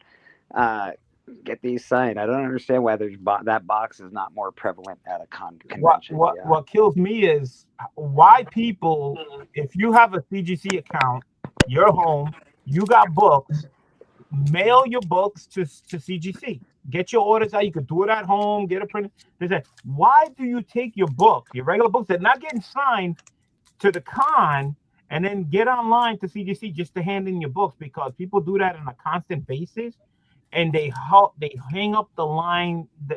It's incredible. Because I went to New York Comic Con, got my book signed within an hour and a half, 2 hours. I was done. They said, all right, go up to the main floor. All you have to do is take your books with your paperwork and go like this. You know what they said? That's nice. 5-6 hours. 5-6 hours just to do this. Meanwhile, there's tons of people bringing tons of books. Yeah, I send them with a guy to do it because I don't go to as many conventions as him, but he goes to these conventions and he gets them signed, or not signed, well, signed too, but he'll get them do like an on-site submission to CGC, which is nice. Yeah, but what I'm just saying, at a con, I understand that giving your books because you're getting them signed, you need a witness. That makes sense. Mm-hmm. If you're getting books just to send in, just to get graded that are not signed, and you got an account, do it at home. Yeah. Send it, mail it. But these people, they bring it with them to a con and then do the paperwork there. And meanwhile, you're holding up the line. The line is ridiculous. Why would it take me 5-6 hours just to hand in my books, which only took me 2 hours to get my book signed? Paperwork's done. I just want to hand it in. Yeah, it's nice if you do the paperwork yourself at home. That's for sure. Yeah, I mean, I do it all the time. I got an account. I don't have to give in my books at the con. Just here. I do it here. I do the paperwork. I pack it and I ship it to CGC.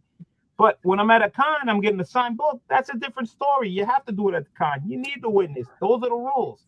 You have to do it. And you can't get a witness because there's people on the line. They ain't got enough people. It's oh my God. I don't know what they're saying if grading is slowing down because I don't see it. Grading to me is just takes a long time. People do grade books. There's a lot of people out there grading books.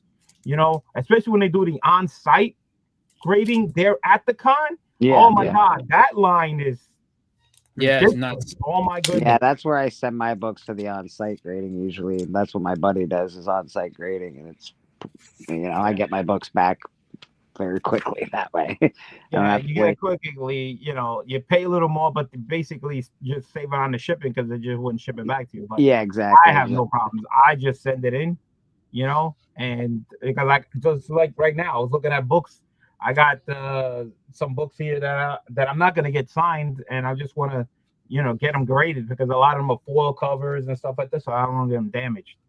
That's fair. No, that's fair. That's fair. I also do it because he goes enough that it's regular that I get them back faster that way. Like I get them back a lot quicker. If you're waiting for CGC sometimes. I know it ebbs and flows, but right now it's a big ebb. CGC have more personnel at the booth, working the booth, meaning the computers and the paperwork and stuff, than the witnesses.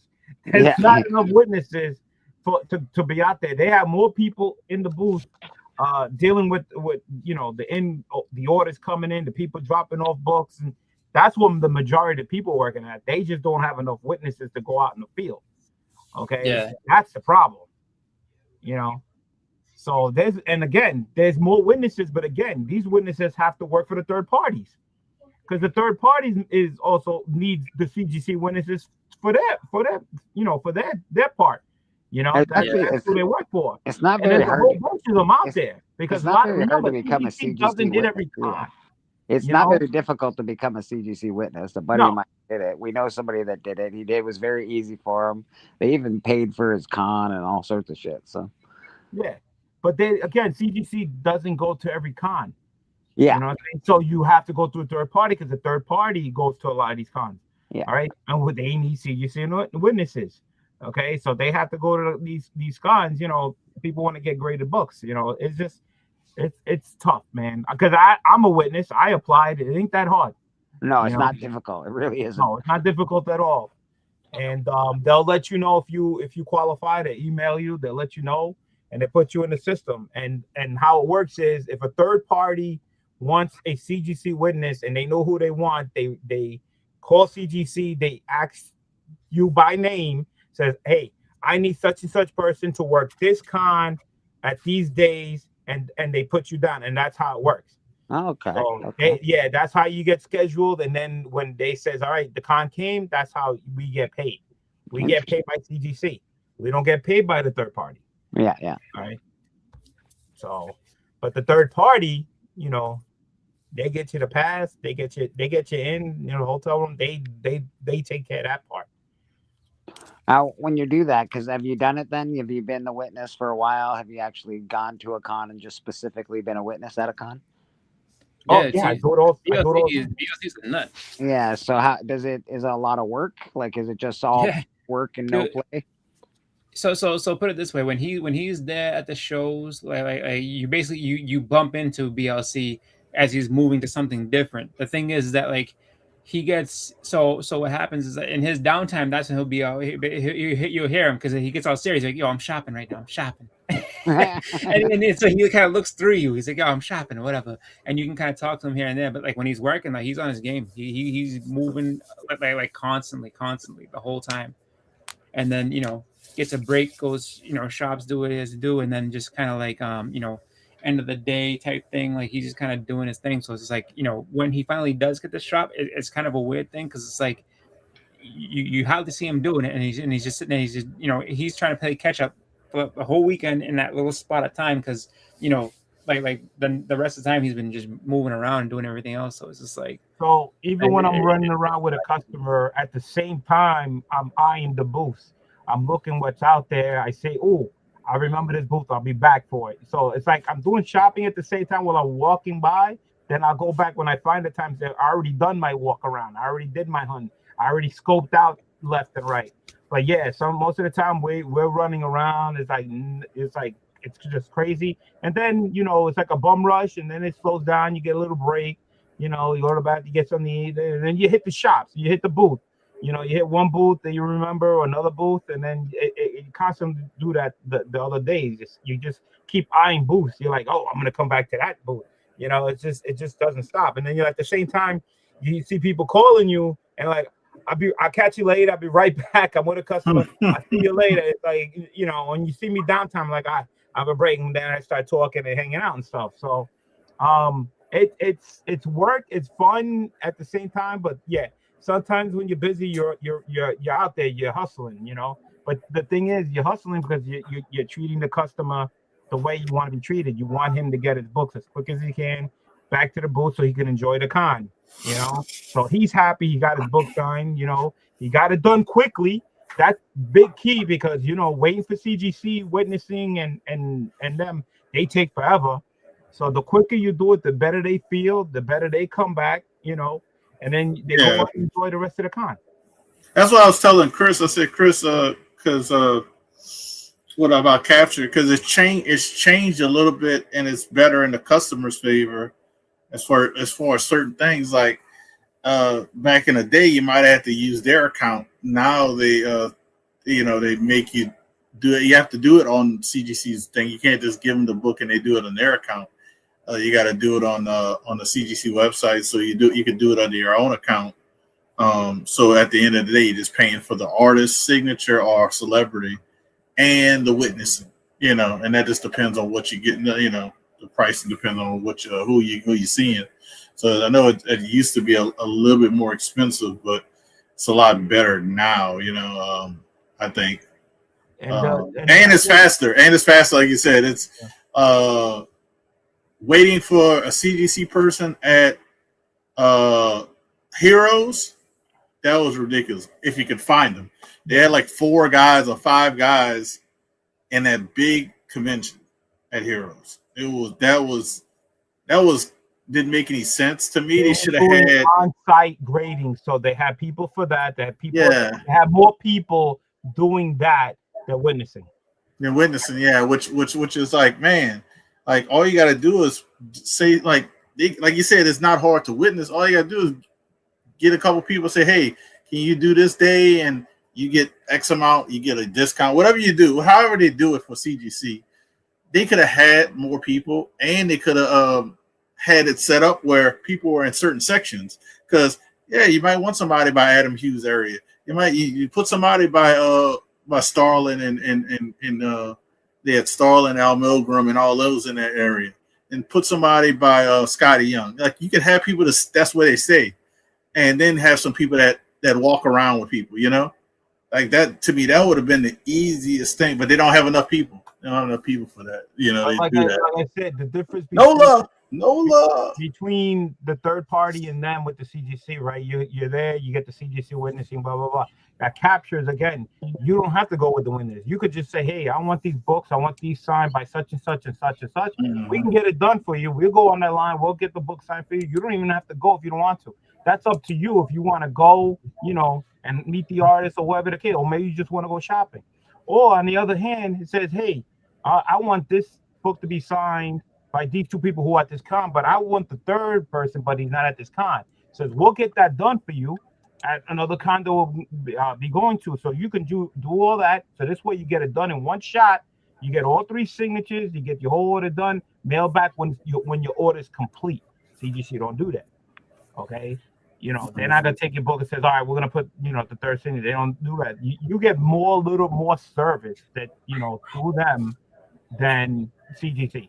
You if you have the patience, if you got the time, because I've done it. I did my biggest freaking CGC unboxing was like 5 different cons, 8 different years. Okay, because I had books getting signed from all over the place, getting signed books from here to there, and I was paying for left to right, y'all. It was a lot of, but I got my books. I got what I wanted. I don't want to get 2 signatures. All right, listen, I want the third one, crack it. So now you're gonna pay for it again, getting cracked, getting shipped again. What for? Do it what you want. Place your order. Says, "Hey, I want these 3 SIGs." Pay for 1 shipping. Pay for all the SIG. Get it done. Boom, you get it delivered. There it is, complete. What I wanted. Not half what I wanted, not a quarter. You know, you get your complete order. What you're looking for. You know, people don't realize that you save money that way. You get what you want. All right. A lot of people don't know this. That's why I explain to them, you know, give them advice because I've done it. I've been on that side. I've been the customer. Okay. You can see I got tons of slabs. I've been through all this. I've been through the CGC long lines. Didn't have no patience waiting for a witness for like an hour. Went to captures, boom. I was done quick. You know, went to New York, did my 6 real quick, 2 hours, 5, 6 hours. They tell me I got to check out. No, I can't. No, it's just too much. The checkout of Heroes was ridiculous too. That took me like an hour or so. I forgot. Like, and I'm like, dude, like all I need to do is hand them the books. Yeah. That's all I need to do. I don't need nothing else. Just hand it to you. Like, you got people checking out. And Chris will tell you, they seen me. They seen not just me, they seen all of us at the booth and what we do. And you see us gone, running around, be back. Oh, we drop a customer off and pick up another one. You know what I'm saying? Or we'll be at a line, says, "Hey, I got another customer. Can you wait him? I'm going to go take care of another one. No problem. I got my customer. He'll get his book signed. Wait for the next one to come up. Gets his book signed. I take both of them back to the booth." It's just nonstop working together, communication. It just keeps rolling. You know what I'm saying? Because I want to treat you guys the way I want to be treated, and I've been there.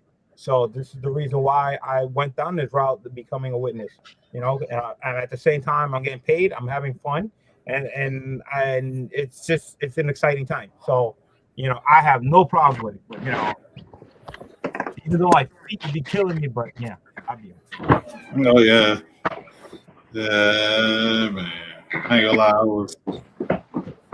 I was exhausted after New Orleans. That was a lot of walking. I'm knocking on the door. I appreciate it.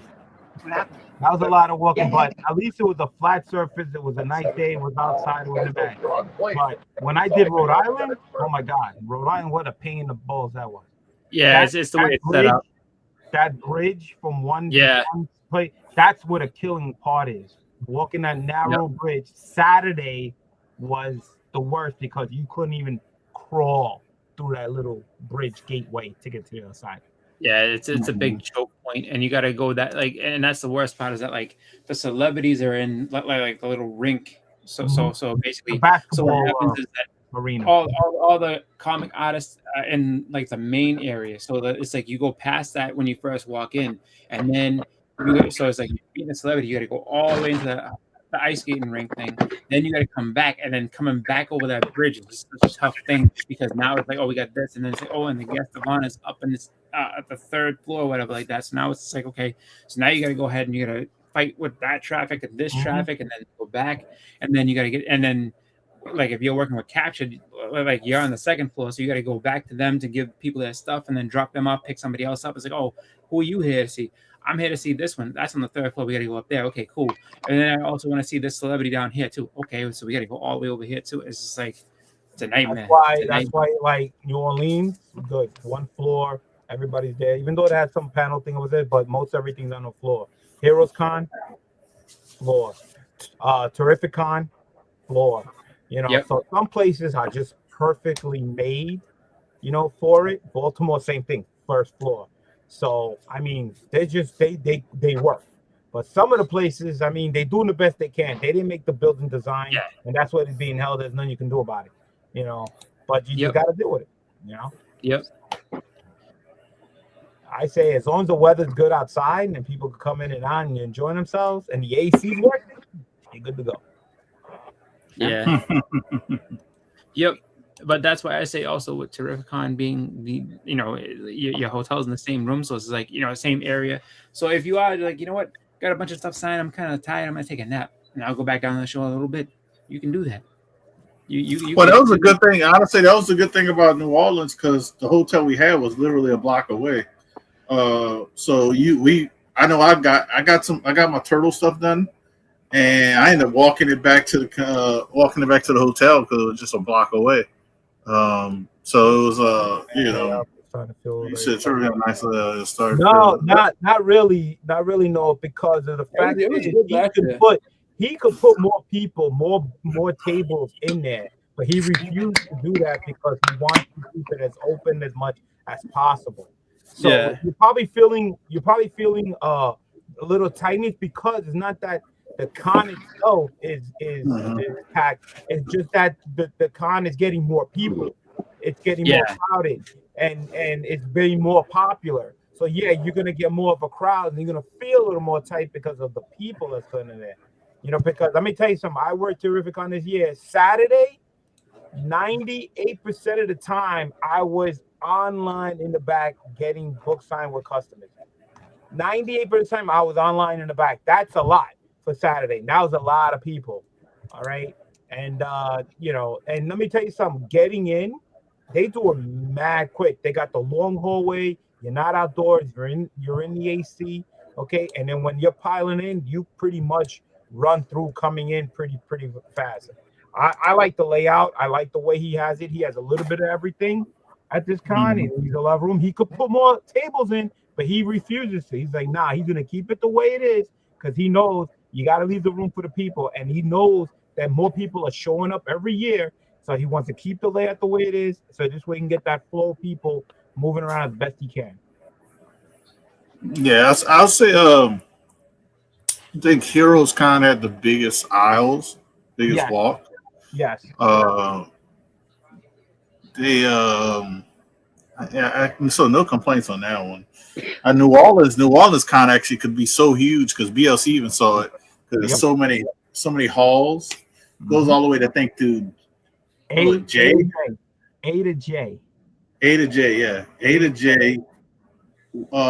Like the big floor, and then they do have a second floor where you can do certain things, but I think they're like fixing up the second floor because they actually have a theater on a second floor where they used to use for panels.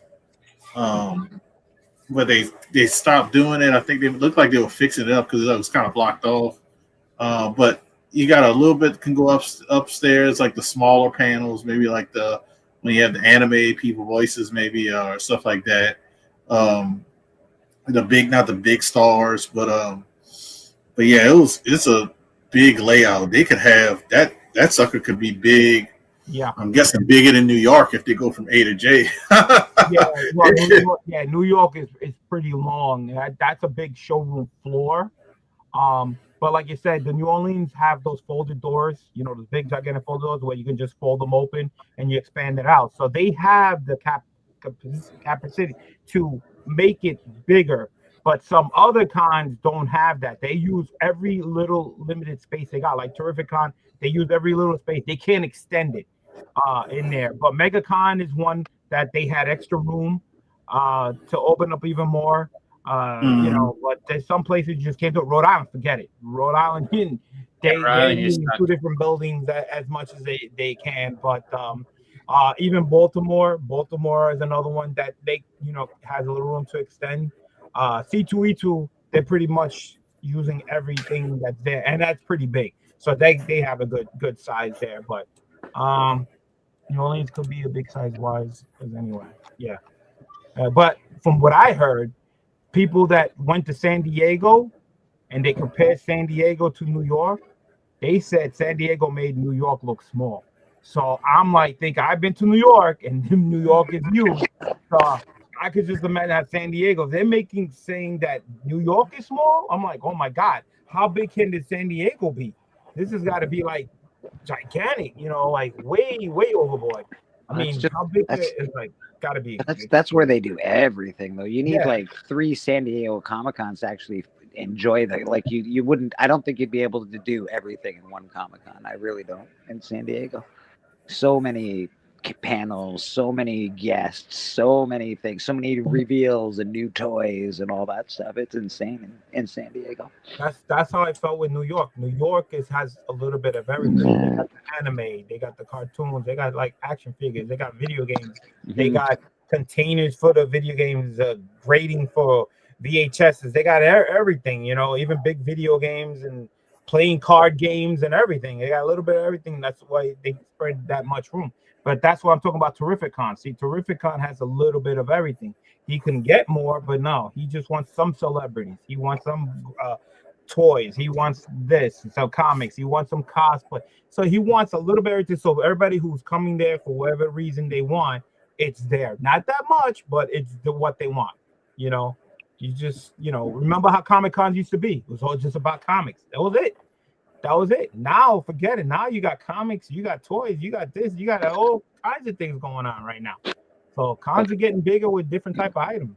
You got meat. You got people selling meat sticks and fucking goddamn fucking candies. Toys, hey, don't talk about my the comic pepper sauce. Don't talk about the comic pepper sauce.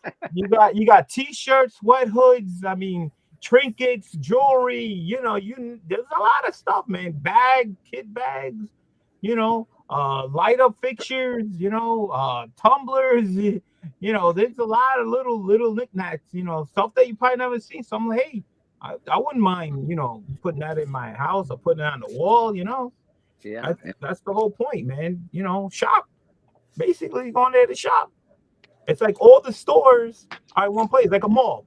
You go to the mall, you got this, you got that, you got everything there. You walk around. What he's saying, it's hard out there for a comic book seller. You got to stay vigilant. You got to stay pure. You got to stay the course, man. Otherwise, you're gonna stray for all these knickknacks. Oh yeah, there's thieves out there.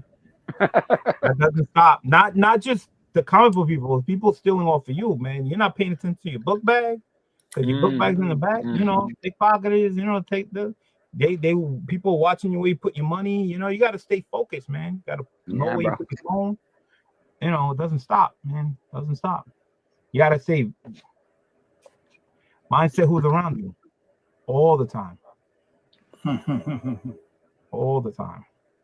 And now when when you're leaving the con or when you're waiting online to go to the con, they're all over the place. There's somebody waiting. That's true. Wherever there's money, there's going to be an asshole. Mm-hmm. That's right. He said, why does everybody want my money? Are you giving it away? No. If you're giving away money, I'll take your money. If you're giving it away. Even my hotel room. You think I put stuff away in my hotel room and I leave things certain ways. So when I come back, I expected to see it the same way I left it. Kind of like an idea to make sure there ain't nobody in there moving stuff around or looking through my stuff. Yeah, there's tricks to that piece. I learned that tip from James Bond.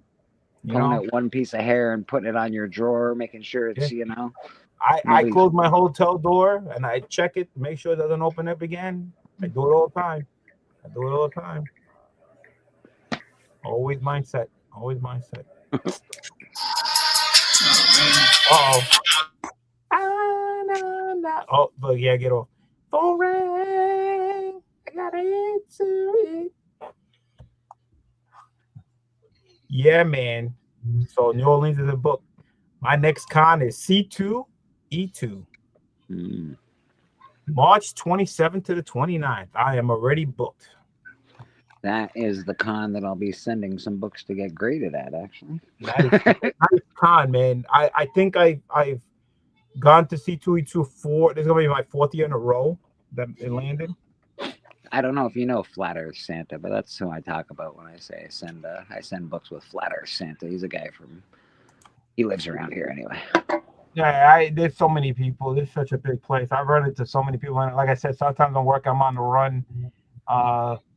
Some people I run into, some people I like look at. I'm like, you look familiar, but I can't remember where I saw you. And then I'm like shopping at the same time. But that's a great con. That one's great because the fact is, my hotel is technically like 2 blocks away, but I don't walk outside. They got a sky bridge where I just walk from one building to the other building, take the second sky bridge into the convention center. So I don't have to go outside. I can go with a t-shirt and shorts and not be outside in the cold. Just walk all the way around and walk all the way back. So it could be raining outside. So it does not gonna affect me one bit. I like that. Yeah. But that's if you get that hotel. There's another hotel that's actually connected to the convention center. It's like literally right there.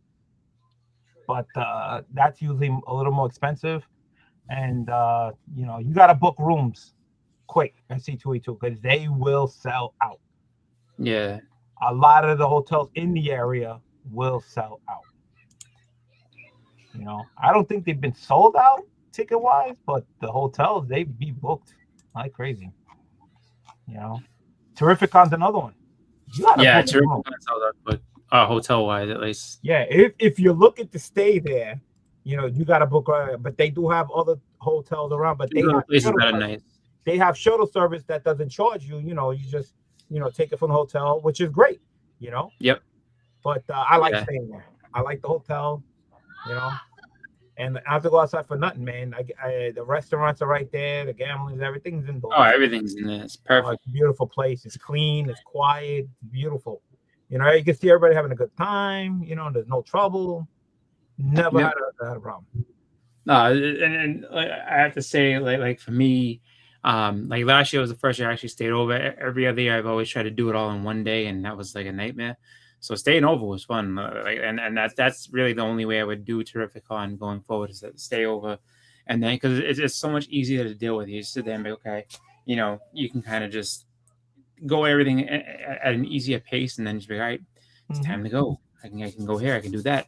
Like you're not having to kind of worry about getting everything signed at once, and then trying to talk to people and hang out with people, and then it's just like just a good pace to kind of go around and do everything, and then and then everything is, I would say, as far as food and everything like that too. Like you can kind of it gets busy here and there at the food places and stuff, but the thing is though is just that like everything's kind of open but like late and everything like that. So you can kind of pace yourself and get around it, pretty well. You don't have to worry about it. I'll say this much: if you're a pizza fan, you can just like order takeout from Pepe's, bring it back to your room, and then just kind of. That's the benefit of the hotel being in the same place, because you could just take food from there, not go outside, just go right to the elevator and go upstairs to your room and have your dinner there if you want it. Yeah.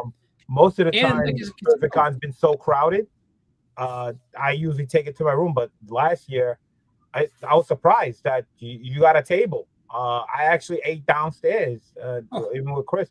We were eating downstairs, and I was like, "Wow!" Usually there's a line out the door, but that year was pretty fast, so I was surprised. So I was like, "All right," I enjoyed it. Nola says he bought Scotty Young dinner. What'd you get him? Yeah, what'd you get him, Nola? Nola was at Terrificon? I didn't see him. He was at Terrificon. I saw him 2 years ago. I didn't see him this year. But I did. I should say last year. But I saw him 2 years ago. I think I seen him. Because I think I saw him walking around. It's hard to be just take. Yeah, exactly. It's the best. No, it's incredible. They just take the elevator down, kind of go in and out. That's why, like Saturday, you kind of deal with the line again, but like Sunday's just leisurely. It's just like, yeah, I just stroll down there whenever. Yeah, And just kind of walk around. Sunday was really good. Sunday, yeah. Like I said, Saturday. This Saturday this Saturday. Last Saturday at Terrificon we were busy. Like I said, I was at Artist Alley with customers 98% of the time on Saturday. Majority of the time, the entire day I was over there because the lines were just long, and every customer wanted the same artist, and each artist they wanted were all long lines. So I just went from one long line to the other long line to the other long line. Got rid of that person. That person want the same people. That long line. It was just like never ending. So it was really, really tough. On Saturday I was dead tired. That was a lot of standing around. But Sunday was a breeze. Thank goodness. That's when I had my time shopping. On the last day, Sunday, is when I had finally time to go actually shop. So again, I scoped things out, the first 2 days. So I already had things in my mind, like where to go, if it was still there. Sure enough, it was still there. Nobody bought them. So I ended up buying them. So, it works out. You do your window shopping, you scope everything out, and then you go shop. At least, you save time. You do find stuff. The hope is still there, but yeah. But the funny thing I learned in C2E2, across the booth there was a comic book vendor, and on the long boxes, in the front of the long boxes, they put the price tags of the boxes. Right? I think, I don't know, it was like $10 a book or something like that, whatever. So that was Friday's prices. Saturday came around, they dropped the prices a little bit more on Saturday. Sunday came around, they dropped it again.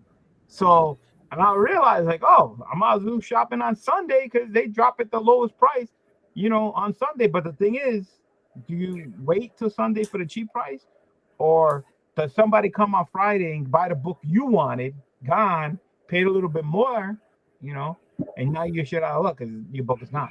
That happened this year at my con. I was scoping books out Friday. I'm like, they're not bad price. You know what? I probably should. And I'm like, okay, I'll do the normal thing. I'll wait till Sunday, see if I can't get a good deal.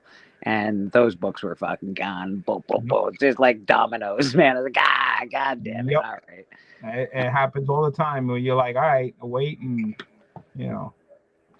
Sometimes you got to pull the trigger, baby. Sometimes you got to pull that trigger.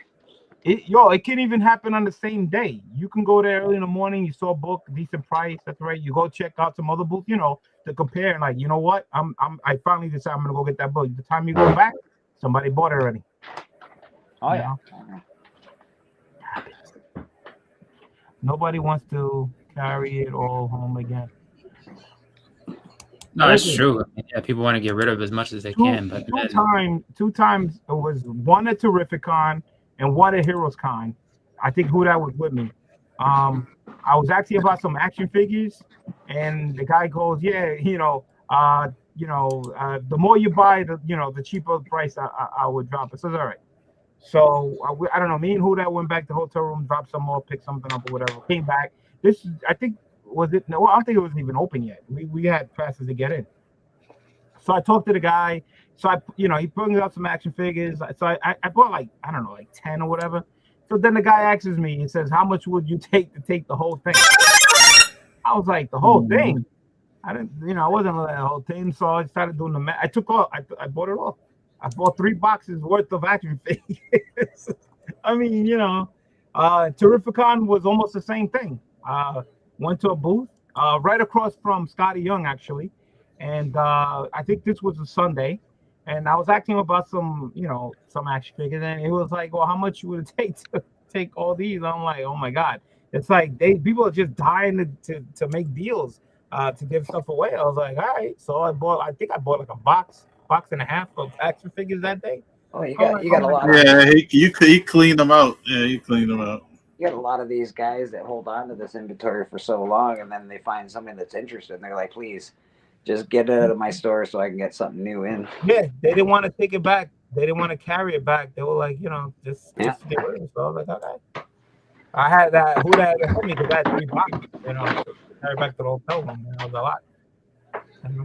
So Yeah, that guy. He was happy to sell it, but you could tell he was like when I went back to his booth, you could see like I guess how he was gonna have everything set up. You could tell he was missing stuff, like you know what I mean, like the little stuff that was like the toys that was supposed to be hanging up.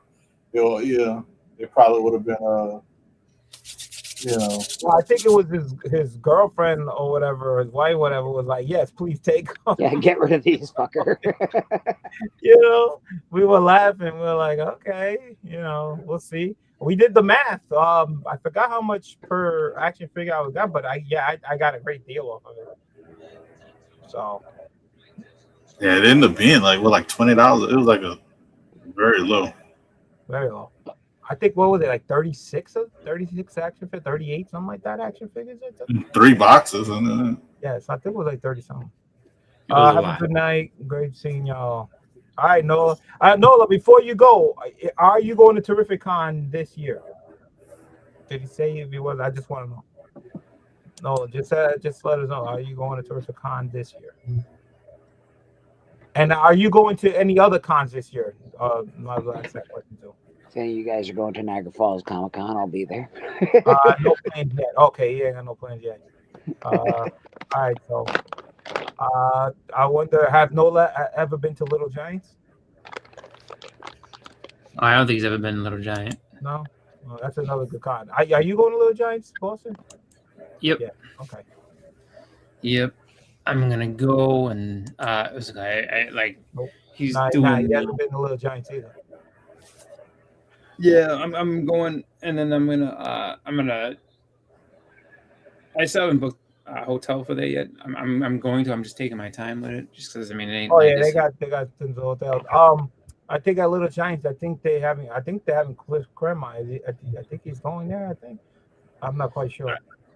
I know they got I know they have like it's like Randy Emberlin, John what's it called, Mark Bagley, Michelini, Sam De La Rosa. Basically like all the people that worked on the ASM 361. Right. I think you can get like 5 times signed or something like that. Yeah, well, guess what? They're gonna have CGC there for the first time. I know, I saw that. I was like, oh wow. This is I'm not working on the Northeast cons now, and I'm back on the East Coast. Not working on. Okay, he's not working on the Northeast con now, but he's working on the East Coast. Okay, well, take your time. It ain't going nowhere. We're gonna be here. Just enjoy it. Oh yeah. Hey, listen, I did some cons last year for the first time, and I did already started off this year going to cons for the first time on this one too. So I got 2 more cons that I have not been to, which I'm doing this year. So that's going to be Chicago Fan Expo and Philly Fan Expo. So that's 2 more cons that I've never been to. So Philly's only like a 2-hour drive. That ain't too bad. Chicago, I've been there for C2E2. But this is not being held at the same place. It's going to be held at a different place. So that's going to be interesting. So we'll see how that goes. New York, I'm debating. It's a hit or miss, not a guarantee. I would love to go because New York is great. Good. New York is like my backyard. I don't have to just take the train from my mom's house, love doing that. I always get there early. I buy some box of donuts and I hang out the booth. Getting that power to walk in is a great feeling. Yeah, no, for me, it's just gonna be just local stuff, like not doing anything outside of basically my normal area. And then if you travel out west, check out Washington Summer Con, one of my favorites. Okay. Yeah, like I would like to get to Baltimore at some point. I've never been there. Oh, Baltimore's like heroes. I've been to Baltimore I think twice or 3 times. But it's good. Yeah, it's a good con. But after that, it's just kind of like Washington Summer Con. When is that around? I'll have to look that up. So I'm guessing that's in Washington State. Yeah. SummerCon. Well, again, I'm trying to go out more west. The farthest I've been is, of course, New Orleans. Well, that's more south, but it's kind of west. Chicago is the furthest west I ever been. But I would love to try the West Coast. I would love to do the Dallas Con because I know who that talked about it. That's pretty good. But again, there's a lot of West Coast cons, and even the Midwest. Midwest got some cons, but you definitely want to do Midwest. During around summertime. You don't want to go down there during the winter. Midwest. Traveling is not that good. Weather-wise. So I just got this thing saying UPS moves forward significant price increases for mail. Yes. What was it beginning January 18th, which was yesterday? The price increase, which I just found out today, mailing stuff off. Well, not mailing stuff off, doing labels. Like it was like more than 5% increase. Priority actually had a 6.6 increase. Ground had a 7.8 increase, almost 10%. So yeah, it's a good little increase. First class stamps are going to be going up to remain at 78 cents. All right. So yeah, gonna have to raise these prices for the next auction. Hate to say it. Yeah, I'm charging for graded books. I'm charging around 20. Around there, 20. Yeah, I'm gonna have to. Definitely gonna have to. Well, I know for raw books, I'm gonna have to go to $12. Or maybe it's 22. I don't know. I got to check again. I have to see. Raw books, I'm gonna have to go to $12, and slabs, I'm gonna try to stick at 19. I'm gonna see if I can make 19. I'm looking around 20. That's what I'm going for. So hopefully, I can 19. I can sleep at 19. It's crazy. I just looked at the weather, man. I'm looking to get snow here on Saturday and Sunday coming up, starting Saturday night to Sunday morning. And the temperature is not going to be great. It's not going to be fun. 7 degrees or something like that. They're looking to be here. Yeah, the weather is going down. Yep, it's the Arctic blast. It's coming. The worst cold month is always February, not January, not December. It's February is the toughest time. Yeah. Nope. It definitely. It's gonna be. I know for me, like tomorrow's gonna be brutal because I usually will walk from my job to the bus station that I usually take the bus from. And so it's like a 10-minute walk, but like when it's going to be like 19 degrees, it's not fun. According to for me, tomorrow is going to be 11 degrees, my high. Yeah, don't like that. No, then it goes up a little bit, but then Saturday, Sunday comes around, then I'm looking at 7 and then 8 on Sunday. So yeah, it's going to be brutally cold. Saturday, Sunday, I'm not going to be here. I'll be in New York, so it should be a little warmer, but still going to stay. But it looks like it's going to snow again. I'm like, yo, I'm tired of this. Are you guys crazy? Well, look, since there's one person watching, I'm gonna close this down. We've been 3.5 hours. Ooh. 3.5 hours. Appreciate everybody hanging through. If y'all got anything to promote, BLC, you got anything going on? No, man. As you can see, I got this tons of mess here. Deciding to put an order together just to send it to CGC. Not sign books, just so like I said, I got some books here like this one here. It's a 10 out of 10. This was a comic curing cancer. I think this might be a metals book. I'm not quite sure. Yeah, it's a metal. Yeah, so I just want to send it in. I was thinking of getting it autographed. I said, you know what? I just, send it in. I got some other stuff that was here. I found those absolute Batman ones. Just, make some room. I still got to do an unboxing. I do have some books here that I've been picking up. So I do got to do unboxing that. I just got a notification that my books from Tom McFarlane are just being shipped out today. That's ridiculous. I'm just saying. Like I'm calling them Two probably books, tomorrow. I'm and calling them tomorrow about my business books. That's and I'm ridiculous. still waiting for my Rhode Island CGC book to come in, and my New Orleans. Well, I just did New Orleans, so that's gonna be a while. So I sent books to New Orleans to get signed also. So wait for that. So yeah, got a lot of cleaning, a lot of shoveling snow. So Yeah. and if you're going to Definitely check him out. Definitely sum him up. Check out. He does some giveaways as well. So definitely get on those giveaways. This is what's being given away right now. If you want to enter, this was donated by Brooklyn Born Someone 8 to 9.6 white pages, Born Universe #1. Hurry up and get on there because it's already been on for about a month. So usually I do about 2 months. I'm a little behind. I think I entered that one. Yeah. I probably, well, you know what? I'm probably gonna do this probably this week. Because I was like putting this on because I was so busy during the holidays. So I'm probably gonna do it this week because I'm off, so I get to pack it up and ship it out. So, so if you haven't entered, go into that. It's real easy. Enter on YouTube or Instagram.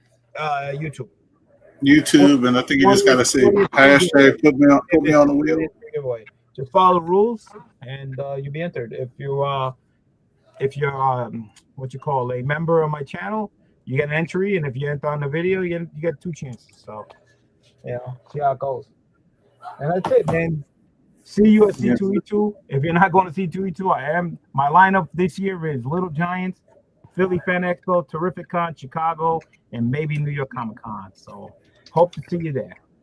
Yes, sir. Boston Chris, what you got going on, sir? Don't know if I have anything really happening this week because I'm actually working in my office this week. So probably not much of anything. Just kind of, bracing for the cold that's coming and just getting back. Cold out here. Be safe. Yep. Oh yeah, it should be fine. Just Bundle up. Oh yeah. Well, next week's gonna be colder than this week, so it's getting colder. Yep. Well, that's it. Yes, sir. Bleeker, what you got going on? Same as usual, brother. Every Sunday we got Comic Book Church. I always like to pop on, hang out with the fellas. Who that? Boston Chris. Somewhat Comic I think Biggie. I do Biggie Friday nights. The Hunt when it's on. And, come check us out all over the place, man. We're awesome. We do auctions as well. Don't forget our auctions. Yes, sir. Our auction next month. We'll announce a date very soon. And we have some new sellers as well. And maybe if BLC's off, he can join us as well. So definitely come check. What's the date? I'll look it up. Amazing. I don't think we have a date locked in. We haven't locked in a date. I think we said February. What was it? 13th or 7th or something. Yes. Oh yeah. Well, yeah. You want to do the Friday, not the Friday, all right? Yeah, probably the Saturday. Saturday, so it'll be the 21st. I know the 14th is Valentine's Day, so we're probably not going to do that. So it'd probably be the 21st or the 28th, I'm assuming. If it's a 21, there's a good chance I might be on it. All right. So most likely probably be the 21st, but even Valentine's Day, if you did it on Valentine's Day, I probably would have been good on that, but I don't know. So yeah, definitely check us out when we do that Band of Brothers auction. Most likely February 21st. Like Susie Q said, after this, if you're still watching, go check out Comic Collectors Geek Show. We're gonna be chilling. Is that the name of the channel? Comic Collector? Yeah, Comic Collector Geek. They go on there a Monday show and they show books, talk, and all that stuff like that. I'm gonna post the link if anybody wants to hang backstage. Again, you're more than welcome to hang with us backstage. If I'm not doing anything, for at least another hour or two. So appreciate everybody watching this, hanging out with the pack and chat because I actually knocked that out in like the first hour. And it turned into the Monday pre-special because I was off. So definitely appreciate everybody coming through. And also I forgot to say we do have the Band of Brothers auction, but me and Bleak do make appearances on Sands Cookie Shop on Fridays when we so definitely check that out, especially when we're there. And Astonishing Auctions, we are on there as well on Sundays, and that both of those I think are 8:30 Eastern, if I'm not mistaken. So that's it, man. See you guys on the next one. Peace out. Out of here. Quick, think positive. Never show any sign of weakness. Always go for the throat. Buy low, sell high. Fear, that's the other guy's problem. Nothing you have ever experienced can prepare you for the unbridled carnage you're about to witness. The Super Bowl, the World Series, they don't know what pressure is. In this building, it's either kill or be killed. You make no friends in the pits and you take no prisoners. You son of a bitch.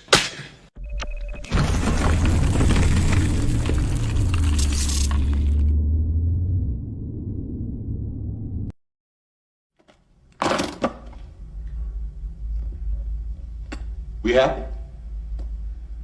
Vincent! We happy? Yeah, we happy.